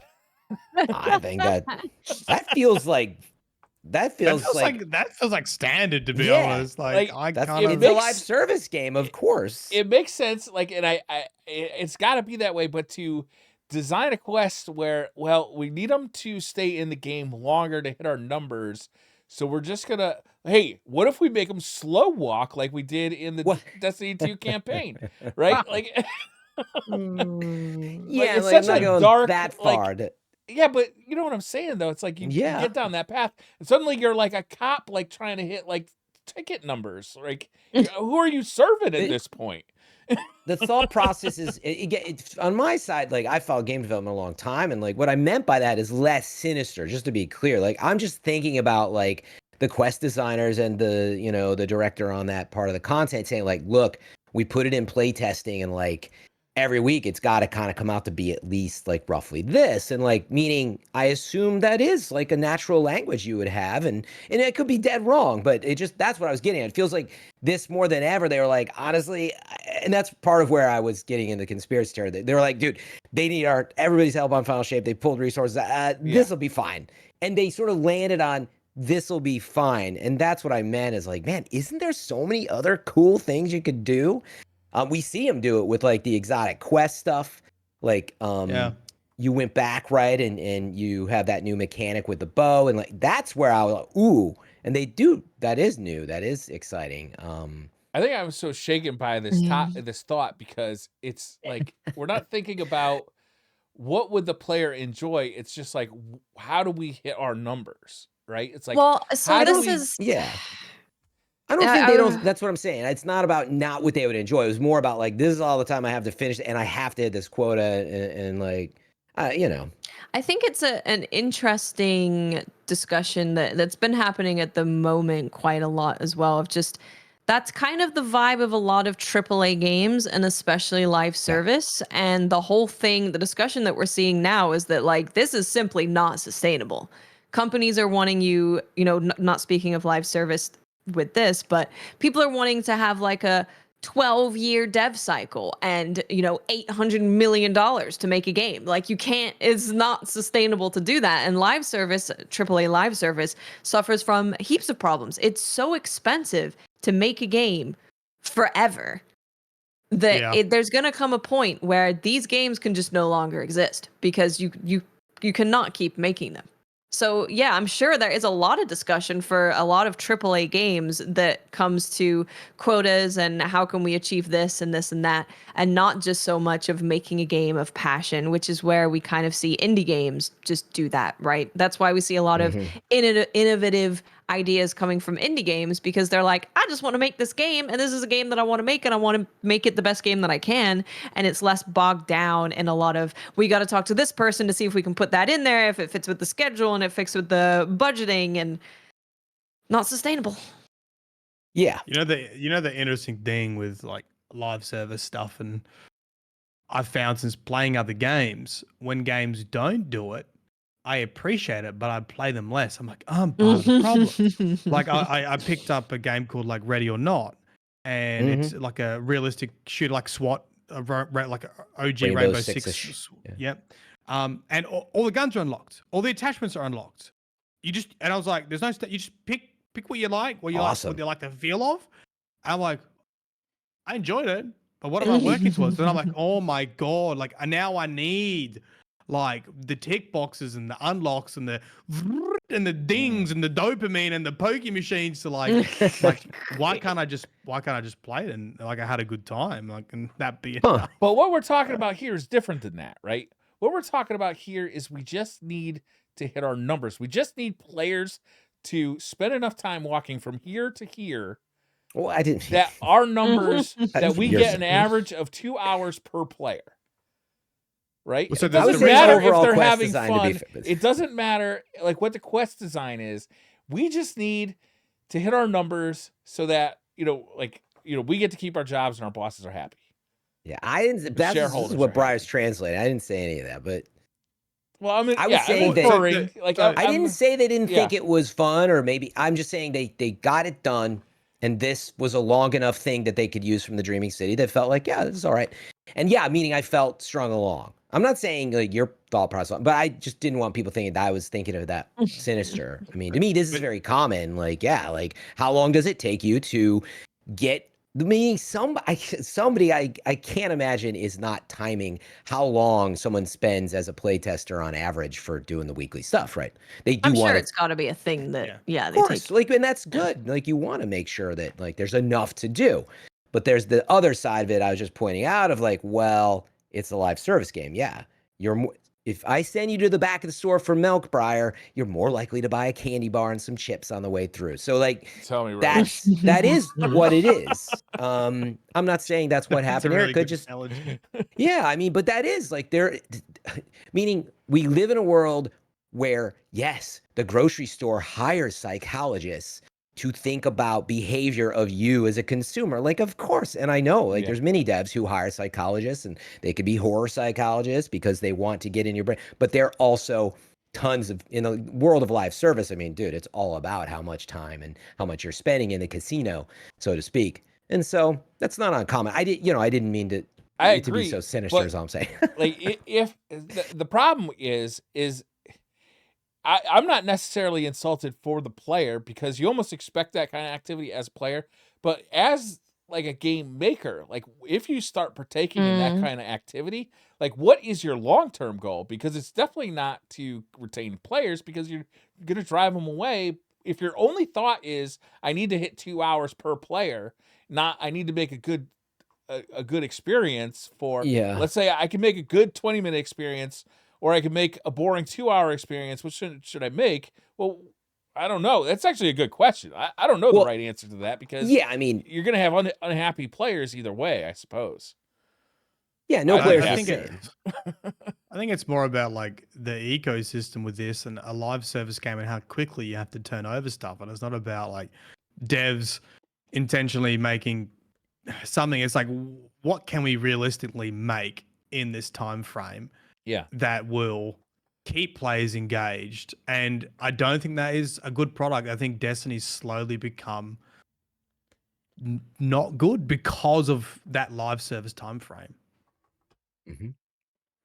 Yeah, and there's just to be fair, right? There's the other side that I was really more getting at is like I think a lot of time is being spent on Final Shape, and rightly so. Sure. But like meaning if you had more time and more resources, because that is what I see more than anything in the seasons. You only have so many resources. That's why people seem to be so confused about, when they play like a major expansion like Witch Queen, and then like they play the next season and they're like, oh man, like why are you comparing those two things? Like the amount of resources and spending is completely massively different. Yeah, the season pass stuff is like, meaning some season passes you literally play the exact same game over and over, and all they do is give you some cosmetics and like some silver to buy the next season pass, and players are like, I love this. Like, I don't know if the finals is like that. It's a different kind of game, though. Normally, right? It's yeah, like but still, pass but it's the same price. Like a cherry. It's like adding a reward system to a game that 10 years ago wouldn't have had any reward system. You would have just played Call of Duty multiplayer and not worried about. There would have not been a season pass, so you wouldn't have worried about getting those extra cosmetics. Well, I guess you would have gotten them just by gameplay, but my point is you're playing the same stuff and they're rewarding you with cosmetics and goodies, which was the system for the $10. Like that's honestly that's not a bad deal for some people. They're like, oh, I'm playing it anyway. But you're playing it for the loop of the gameplay. You're not playing that game for the loot. Right, but my point is the value. What I'm saying is for about $10, actually in some games you don't even get a story. You don't get a cutscene. You don't get new activity even. Like that's where Destiny's trying to get to with it being, $12 an hour, whatever it is, and set a new standard for that. And so, I mean, the irony is like, I feel like there's a lot of value still put on the pass and I never finished that, doing these 6 weeks of content. Like that's a different conversation, but meaning, I think the value's there. But all I was getting at is I think a lot of times being spent on Final Shape, and if they had the time, it's like it's more about they would have put something way more fun in this slot. Of course, they just only have so many resources. Sure. They had to choose. That's all. And I mean that's a little less from like, how do we just make it to be 2 hours? And I think that if they had more resources, of course they're passionate about the content, right? I'm gonna pick off a question out of chat because I really like this question. But did you guys happen to see Paul Tassi's video on the Witness not being a good or worthwhile villain? I haven't watched it yet. Yeah, nobody's watched it. I would like to. I saw it and I think very interesting. Why don't we try and watch that and then come back to it next week? Okay. I don't want to discuss it without having seen it, but it is a interesting topic that I would like to check out. But to cap stuff off too, by the way, Briar, the other side I would say is you've probably heard me say it, maybe remembering it. Man, I'm so tired of games trying to hit the 40-hour, 50-hour golden path experience, and I could list a ton of games that I was like, dude, I'm a little different. I will happily pay the $70, and it was like, dude, that was a banger 9 hours, and like cut out the fat. I got other stuff to play, which is why Myelin, when you brought up Ready or Not, or like. Maybe that's a different thing with the dopamine hits, but I'm like, dude, if the game's fun and you got, what happened to the days of like, dude, I bought something for $20 or I bought it for $40. I was like, that was fun. I do that at the movies all the time, but when it comes to games, it just seems like, dude, they're trying to like stretch things out, and even worse when it's got a shop attached. That's why I've enjoyed the finals, even though it's got the battle pass and the shop and stuff. It's just kind of like playing for fun. Yeah. Oh, this is interesting. I'm not like grinding to get a level. I'm not grinding to get like an unlock. I'm literally just like playing because it's been enjoyable. Yeah. It's kind of like your power per hour, stat where it's like kind of fun per minute. Whereas I feel like a lot of games, because they're trying to stretch out the length to get like be perceived as a better value, is the fun per minute gets stretched out, right? So now like you've got an open world, but really all that open world serves to do is you are now as a player just have to spend 3 minutes walking from one event to the next event with like relatively few things between it. Whereas like I've become in the last year very addicted to shmups, and the fun per minute is at an all-time high. Like a shoot 'em up, like you're flying a spaceship vertically up the screen. And basically the whole time you're doing it, from finish, the game is 20 minutes long. But that entire 20 minutes, you're laser focused on the screen because there's no point at which you are not dodging bullets and, shooting stuff. So it's like, the value there, I'm not getting 40 hours of that game, but the time I do spend with it is such it's so intense, right? Like the fun is so immediate and so compacted. Whereas like even something like Liza P, like the last level of that, there's 11 like kind of places, and most of them are gorgeous, right? It's like they're just like intricately designed and beautiful. And the last one is so disappointing because it's mostly this like cliff, and you're climbing up this wooden structure, and it looks the same for like 60% of it. And if you look out on the cliff, all you see is fog. So there's not even like, you're not even like looking down on like this beautiful area. And it just feels like, oh, this is where they were rushing to finish this game. Yeah. And like that therein, it's like respecting our time, and again, everybody's different and there's different modes. But like personally, that is how I felt. I was like, honestly, I just wanted to get the story, get in and out. I would have played the Conduit or whatever. That would have been fine. But I didn't want to do this. I didn't want to go back to the well. I did not want to walk through the Dreaming City. One of those locations, fine. And again, it's going to be different for everyone, but it's to the point where it is driving me away. Yeah. Where I'm like, dude, I'm struggling to check in, where I used to be the guy that was always like, I like just like checking in once a week, couple hours, whatever I'm feeling, but now it's gotten to the point where I feel like, why are you making me do this? I just want the story. But therein lies part of the problem. You also need a really fun set of gameplay activities that are new. You do, yeah.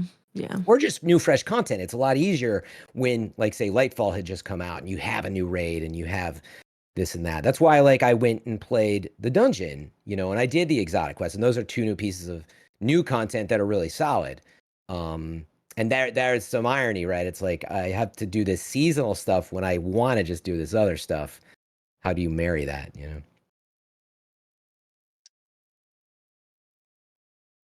Should we do some Twitter questions? Yeah, let's do it. Some shmups.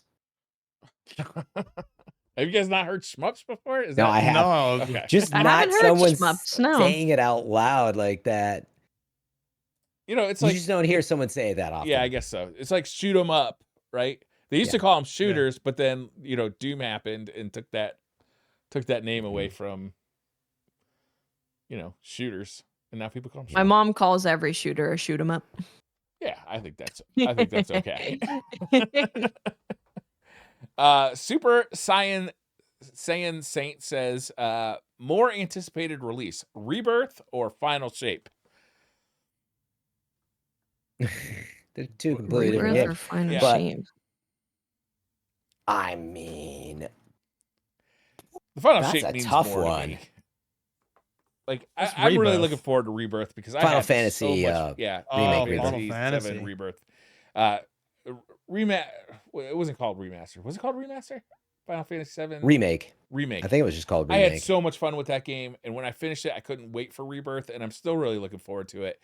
But the Final Shape means so much more to me because Yeah. this is Yeah. the conclusion of a 10-year journey. It's a big deal. It's not just the story implications of inside Destiny, but like, what does this mean for, Destiny, right? Like for Right. Mhm. for the community, for everything. Like it's But exactly, that's why it's hard to answer. It's 2 very different meanings. This just said, like, what you more hyped for?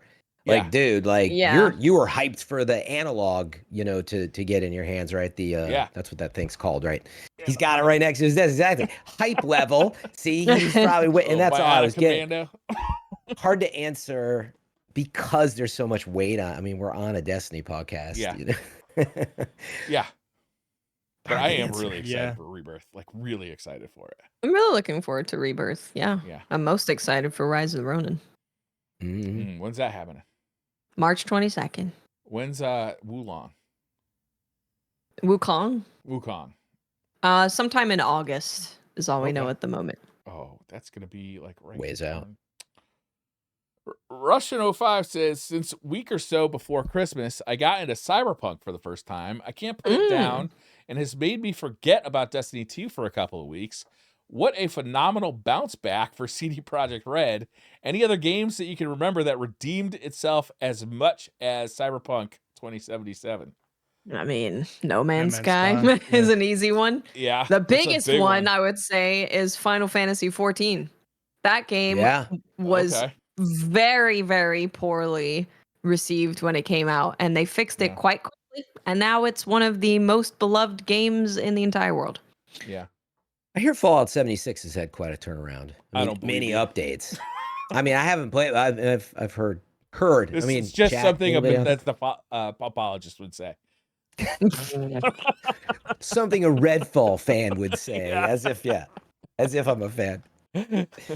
I mean, Halo Infinite's definitely had a lot of love. I don't feel like it's like the people blown up or anything, but like it, you know.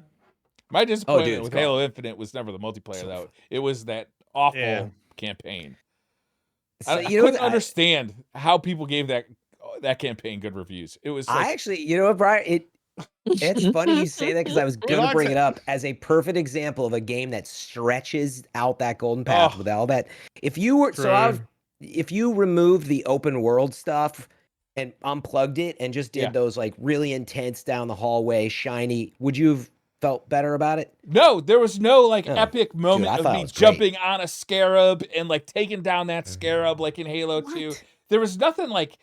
The bosses were just like regular dudes, and like it was just, it just didn't feel like that epic Halo moments just weren't in there. It was just me like wandering around this like open world, but it wasn't even a good open world. It's just so restricted. I feel like the open world soured a few, but now I got to go back and play the old Halos because I was like, I liked everything that wasn't in the open world. I thought it was representative of what I wanted, and I didn't want to like mess around. It was two ideas, as usual, smashed together, and just half of it didn't work.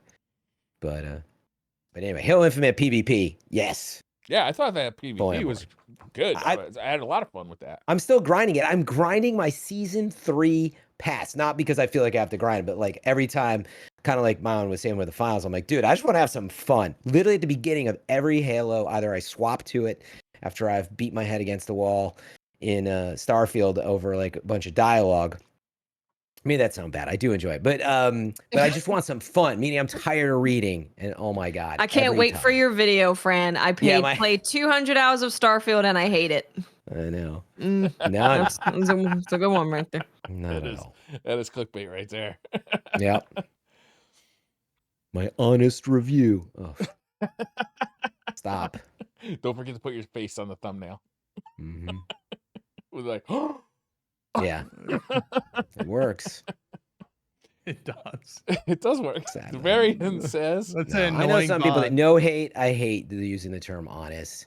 If you have to do that, my honest thoughts. I hate that. I hate that is YouTube. Why do you think that word gets used though? Because everybody's a liar and is just trying to get you to click on stuff. So like, those people try to stand out and be like, "Well, not this time." And I'm like, dude, I'm not lying today, okay? I lied yesterday, but today I'm serious. Your brand should be, that's an excellent opinion that is well justified. Mm-mm. This is why everybody's lying to you about Liza P. There you go. Because it's a big SEO word too, probably, but it's crazy. Let me write somebody's shit down. I need insane, honest review of Starfield after I got a video 3 hours for Sunday, and I'm definitely gonna put honest in the title somewhere. Dude, if you make that this episode, our honest review. That's it. Yeah, our honest. He loves it. I hate watch you it so pop much. Our honest review of Destiny 2's Season of the Wish. Oh my god. Why did I bring it up? You are brilliant. Yeah, just thought of that. Just happened to be a new trend. Oh man, I'm literally typing it in right now. Except I typed in really Season doing of the it, Chad. Fish. So. You're watching how this madness happens live. If you ever have wondered about the headlines on YouTube, go check them out. Now you know how it happens. Usually we just try and pick out the funniest thing that happened the whole episode. We do. And make that the Yeah, title. but it's always, I mean, but that is great. It'll just say like, you know, meat sauce. And you're like, wonder what that's about. Yeah. Yep. There's probably one that's called meat All right, sauce. that's the thumbnail, meat sauce. You're gonna get a bunch of people trying to make a pasta sauce. They're like, wait a second. I totally got confused by this headline. Meat sauce sack. Yeah. Oh, Meat sauce sack. Meat sauce on my love sack. All right. We've distracted Briar.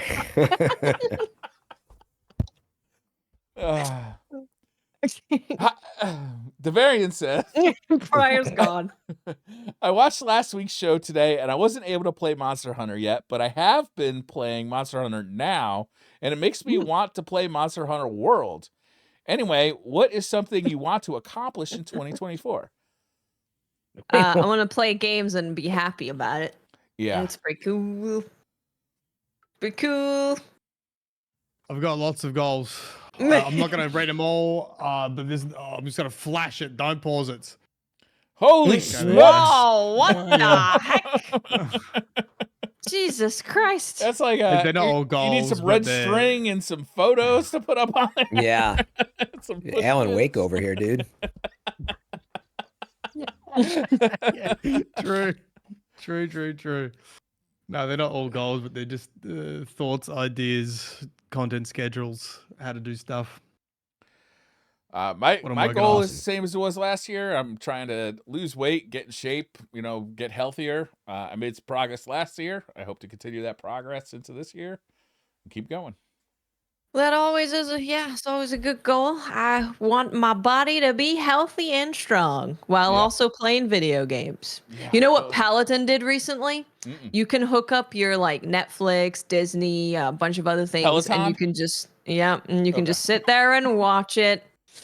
And it's got like in the corner, it's got obviously like how many calories you've done, how many how your distance, how many minutes or hours you've been there. But you can just load up your show and it's right there on the big screen on the bike, and you can just Nice. Yeah, watch your show. I bring my phone in and headphones, and I was watching a Street Fighter 6 tournament all for an hour yesterday. Just Yep.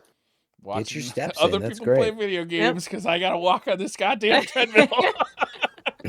Yeah. Now, if Yeah, I I guess could bring a controller, if they put PlayStations at the That's gym, what I'm saying. now we're talking. Nice. So I could actually play. Because I mean, honestly, it But doesn't take a whole lot What of if they like, put brain power. What if they all just got Starfield installed on them? It's just Starfield. Oh, what if they put like Dark Souls on That's it? a Every monkey time paw you issue. die, the incline on the treadmill gets a little taller. Yeah, I like it. I like it. That's good. Well, see, okay, now I have two goals. I had like a bunch of, like just trying to remain a content creator, being successful, kind of like Myelin, like figure out what's next. But none of that, now that you mentioned, I'm like, okay, one, we got to get a fitness section on this DCP podcast. Come on, let's talk. That's my I'm goal. down. We got to get a little 5-minute quick hit with like what's news in fitness for us this week. But actually, like coming out of the Frandemic, as I call it, I lost some weight last year, but also I've always gone to the gym and it's I've fun. seen those Twitter pics. I and they enjoy are them. Thank you. But actually, my goal is to gain a few pounds, which I haven't ever really been in that position. It's not like it's hard to eat more for me. I'm an Italian. That part's easy. Mhm. Doing it at a rate where I can also make time to get to the gym and track what I'm doing to try to balance that. So that's new for me. I've never been down that path. But as I told you, I'm already eating about a pint of ice cream a night. So I've got it balanced. She seems like Ninja that would creamy ice get the cream. job Though. done. Only 300 or 400 calories, folks. Jason Gambudo says, if you made a wish to Riven, what would it be and how would she make it backfire on you? Dude, I think we might have done Turn to this Myelin question. for this. Yeah, you know what it would be is I You get got forced it. to play Starfield, and then it's like my most successful video, and my new niche is Starfield. Well, yeah, dude, totally. You just got to play all like heavy dialogue driven, or just Starfield for the next. Because the way the game works is, like, you can keep replaying it a bunch too. So Yeah. I just replace one lore game with the next story game. they got some big fans, I can tell you that.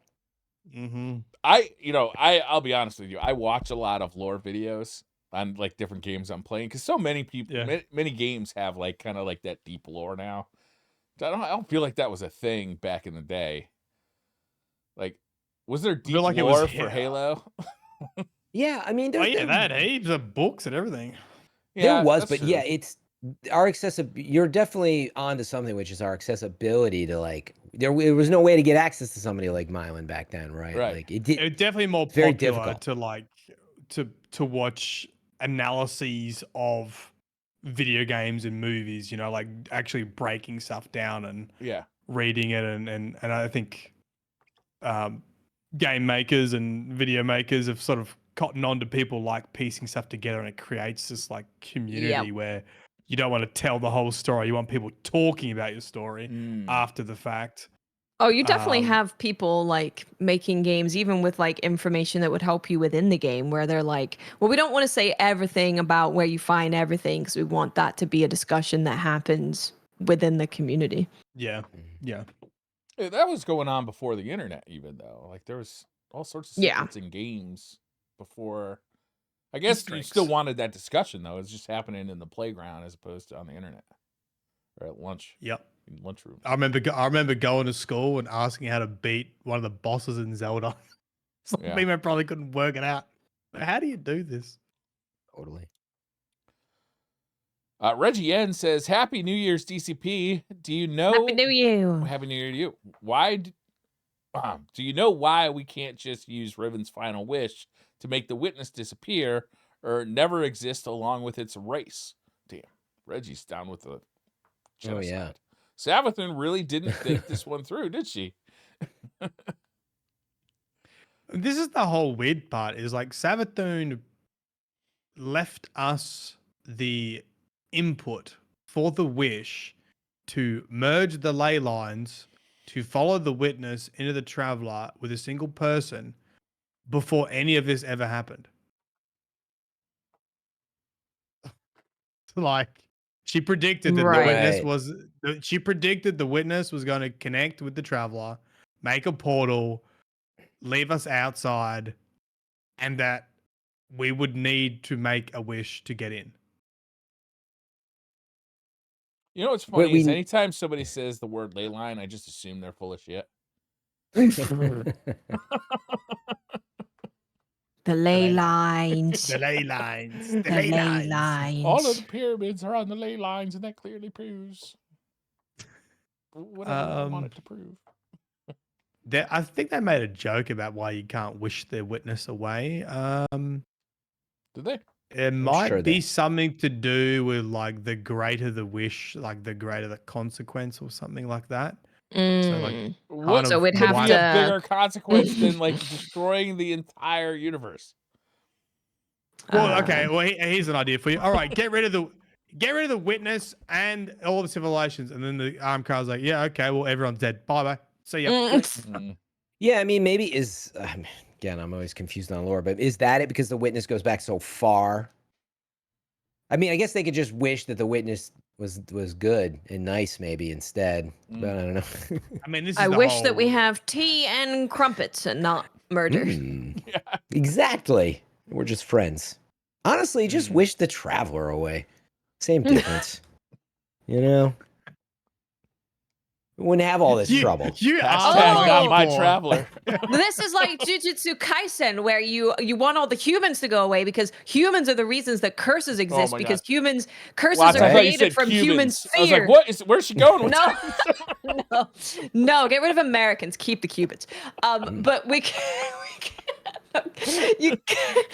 People create curses out of their fear. So if you get rid of all the people, then no curses exist. So if all of the bad things go after the traveler, you get rid of the traveler, then no of the bad things exist because they're all following the traveler.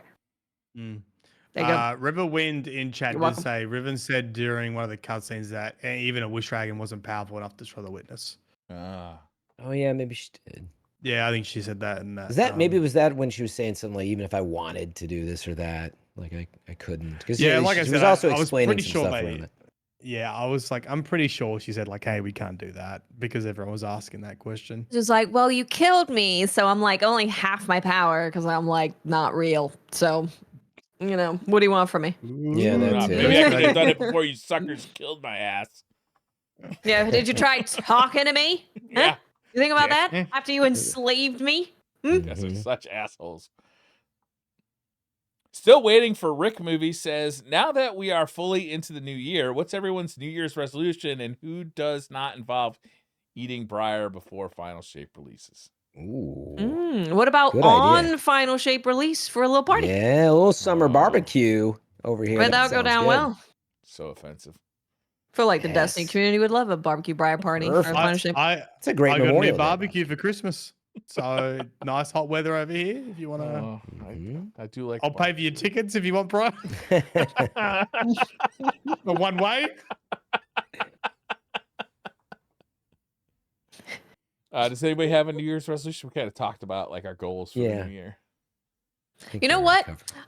So do you know how the Lunar New Year is more so in like the springtime? That's the actual New Year. Because right now we're supposed to be hibernating, being fat, fluffy, comfy, cozy. We're not supposed to come out of hibernation yet. It's too cold. We're supposed to come out and bloom during spring. But I'm not one. No, we're We're totally supposed to be blooming during the spring. Like right now, who wants to go and achieve all of their goals in the cold and the rain? Nobody. Well, Australia will need to figure them out. We'll need to figure out Australia. We're gonna have to figure them out. I don't know what's going on with them. Australia's not real. We don't need to think about what they're gonna do. We've been to the beach. We've been taking Leo to the beach like every day. Oh, that's fun. Yeah. Yeah, we got to watch him though because he just likes to throw himself in the ocean. Teach him about the alligators and the sharks and all that. Yeah. Actually, there's been crazy weather here because on the other side of the country, there's been flooding, and there was an Aussie video, and they're like, "Dad, there's a croc in the pool." And he's like, "Get lost, no bloody croc in the pool." And it goes, looks, and it's only a small croc. It's only like a baby croc, but the kid jumps in the pool after it. He's like, "There's a croc in the pool, Bommy!" And Dad goes, "Oh, bloody hell, there's a croc in the pool." It's splashing about. It's like, it's the most Australian video I've seen. Yeah, but it is hot over here. Yeah. Zabe says, Briar, how many physical games do you have behind you? I don't know, but I have an app that tracks it. And while we're talking about the next question, I'll look that up and I'll get back to you. Okay. Tiago says, we all know Fran's brain doesn't compute dino nuggies. But what about this one's? Empanadasaurs. Happy 2024, and thank you for weekend's entertainment during all the years since Planet Destiny. So these are empanadas shaped like dinosaurs, and they're gorgeous. They're pretty good. Yeah. They look like figures almost. Wait, there's an act. They're real. They sent us a picture. Yeah, Tiago. I'm gonna have to look this up. I mean, I'm seeing really some on Reddit. That looks delicious. Oh, like with the spine. Where they look homemade, right? Myelin's gonna show us all. Yeah, those aren't store-bought. Look at that. Oh my god, amazing! That is look at that. I guarantee you, not knowing what Dino Nugs are, still these are way better. Way better. Look at that. Yeah, this is what I'm talking about. I agree with Fran. I did have a good laugh because I tuned into that stream if that wasn't on it about the Dino Nuggies. He doesn't know what Dino Nuggies are. They're chicken nuggets that are dinosaurs. I don't know why this is very difficult. I don't know why it's back of the hand language. I don't get it. Like I can't even have them, and I know what Dino Nuggies are. I'm allergic to chicken. Oh, you're allergic to chicken. Wow. I know, it's a weird one. So I looked up I have an app on my phone called Game Eye where you can scan the barcodes of your video games when you buy them, and then it just adds them to your library. Well, that's cool. And I'm a little bit shocked to see this, but apparently I have 431 games behind me. Wow. Which is shocked because you think that's low or high? I feel like that's very high. Okay. It's a lot of fucking video games. I feel like it's high, but we don't know what goes on in Briar's brain. Do they have like a graph you can export of like how many per month like you're averaging? Like buying? No, I don't know. Games Maybe I haven't like looked into that too much. Yeah, it'll probably but the be shocking. value. So this grabs the values from pricecharting.com, which is like you can see how much you would sell a game for, like average price what they would sell for, is $11,000. Wow. Which is little impressive. nest egg. I don't really collect the games. Like, I'm not collecting games to add value to a collection or to collect. It's more just like, as I'm buying video games to play, either for my own enjoyment or for, I'll buy a game for retro slots because we play a game every episode. But if I bought all those digitally, they'd be worth a goose egg. It's true. Very true. Very, very true. Because most of these games are games that I just play, I've been playing for the last, I don't know. I stopped buying digitally probably 6 or 7 years ago. Your wife's not listening, is she? Like, if these got to go missing, she's like, oh, $11,000. She is aware of what's going on here. Well aware. And she ain't happy about it. She's the one with the chart of the monthly purchases, probably. Right, like, yeah. Oh, my God. I lost my spot. Oh, here it is. It's right next to the I need some empanadasaurs soon. Yeah. Dobro says, what keeps you going in Destiny? At this point, I can't seem to find anything to get me to play that game anymore. Old engine, reskinned weapons, old assets being used. 5,000 hours into Destiny 2 alone, not including Destiny 1 on console. In my opinion, game is dead. Well, it's probably because you have 5,000 hours. Because, like, if I check my playtime on Steam's probably got... I mean, yeah, I have a lot of time on before PC, but I'm at 2,900 Destiny 2 hours on PC. On Steam. And that was... I do not think that I would be close to 5,000. I have 3,000. On Steam. Very close. It switched over from the Blizzard launcher to Steam, 4 years ago? I don't remember. Because it was on that Blizzard launcher for a couple of years. Well, I mean, a lot of my hours are just me sitting in orbit reading. Yeah, that's probably true. I think, so for me at least, like, I don't play Destiny all the time. Like I said, I've only done the week 1 story, so I don't have the Strand bow because you have to be caught up with the story. Maybe I'll get it one day. I don't know. But my thing is, if there's something that I want that I'm excited to get, then I will play the game. So when Trials was happening and the Strand trace rifle was the thing, I was really wanting a good roll of the Strand trace rifle. So because it would build into my build and that would be a good time. So I spent a lot of time playing that. But besides that, yeah, I'm not being like, oh, I really want to. I don't think I ever get the feeling of I really want to hop on Destiny and do some stuff, unless there's like a new dungeon that I want to farm or a new raid or, Yeah, like a new exotic mission, new dungeon, new raids, all things that I think are fantastic and like pivotal to the franchise, and I'll tune in for. But yeah, I think the other question is like, why do you want it to keep going? Like, you've done 5,000 hours. Isn't it enough? Do you know what I mean? Like, I paid $60 for this game. I want my money worth it. Yeah, sounds like they got their money's worth. Like, I think what people are really asking is they want something to make them feel like when they picked up Destiny for the first time. They want another game to give you that same feeling. Special time. I think a lot of Destiny players are waiting for that, and nothing has come close. Nothing has come close to what Destiny felt like and what it feels like, and the level, even being fatigued with the franchise, still nothing is there when it comes to raids, dungeons, exotic quests. It's like we obviously criticize Destiny a lot and complain about a lot of things, but I still can't think of a game that's even close to being a first-person shooter that does what Destiny does. And I think people are probably not asking how do you fix Destiny, but probably asking like, can someone please like challenge them or give me something like close to it? Yeah, we talked about it last week, I think, on like the whole like, I think I'd posed the question. I'm like, would you be happier if like maybe it took like 3 years off? So like you need to force you to take a break, because I feel like that's what's happening is people have played way too much Destiny. Again, you're free to play and do whatever you want, but I think people got full on farm addicted, etc. And they're burnt out. But I'm glad you brought this up, because the one thing that I had wanted to say when I was talking about quests taking a long time and all this stuff and seasons are not expansions. And I'm like, am I crazy that like I keep bringing up? I'm like, I'm really looking forward to the final shape. Yeah, the culmination of 10 years. Briar had mentioned he's excited.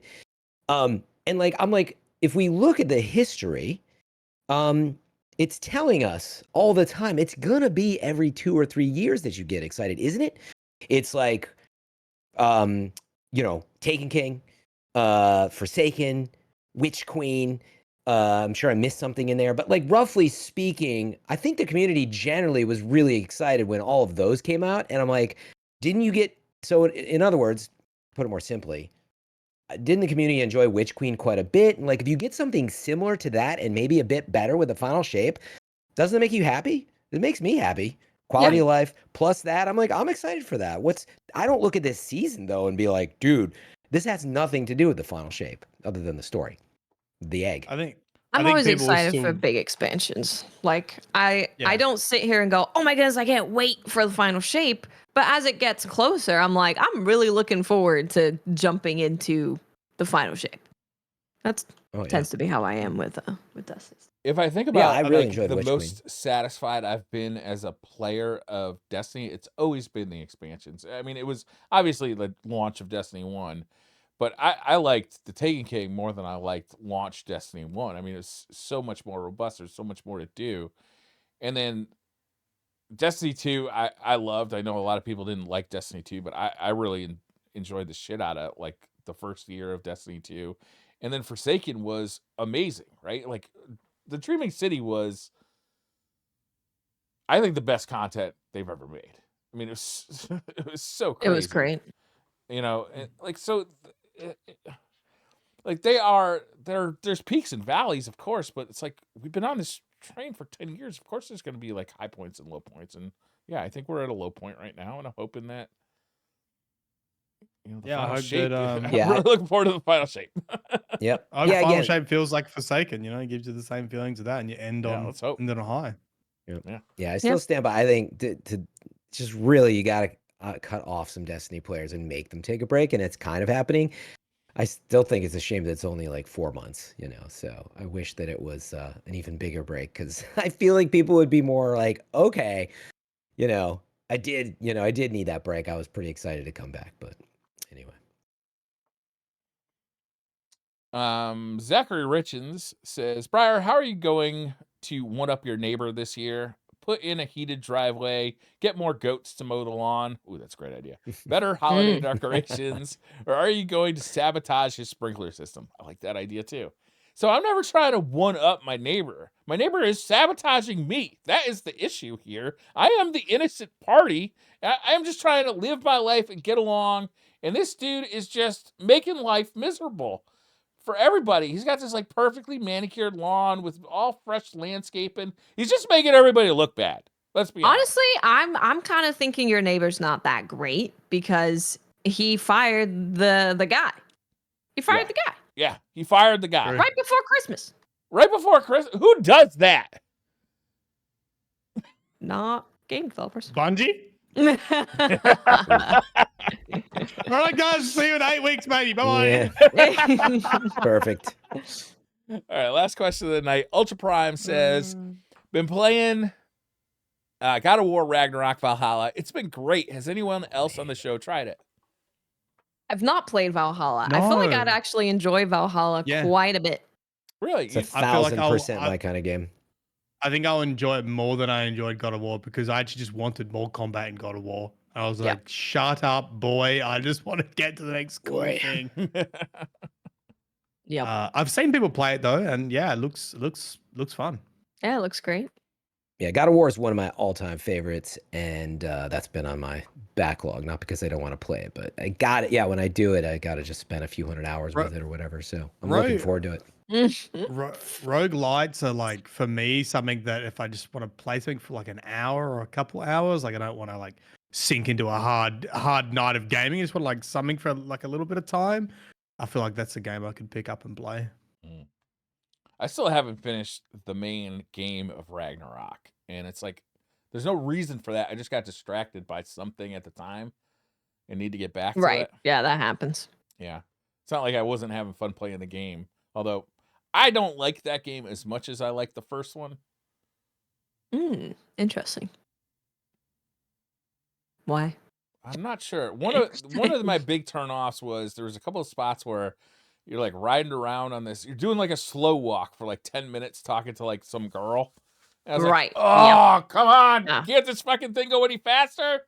A lot of people did not love that part. And a lot of people, I think, put the game down during that part. And, going back to open world stuff, they added some open world stuff to that game that I did not like. It felt like it was, you've got this like hub area and there's a bunch of things around here that you got to go explore. And I'm like, I'm on a quest to save the world and my family. Is this really what I should be doing right now?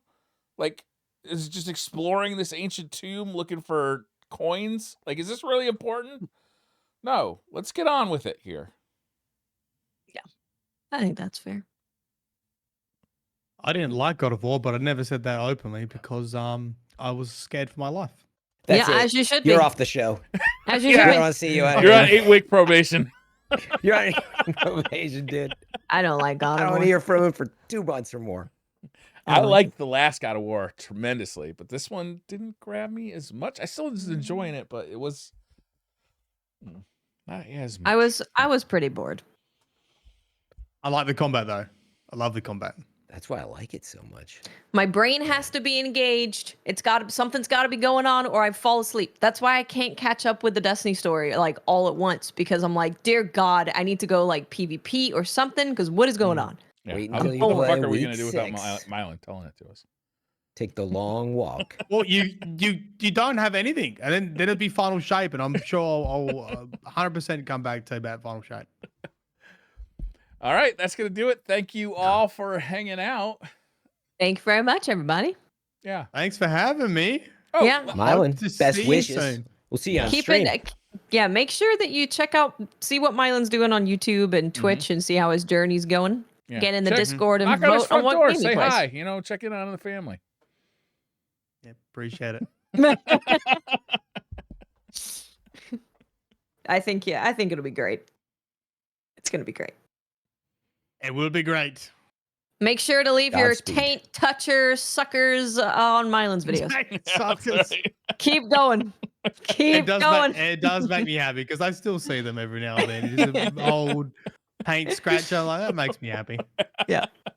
All right. Thank you all for joining us. And we'll see you next week. Bye. Bye.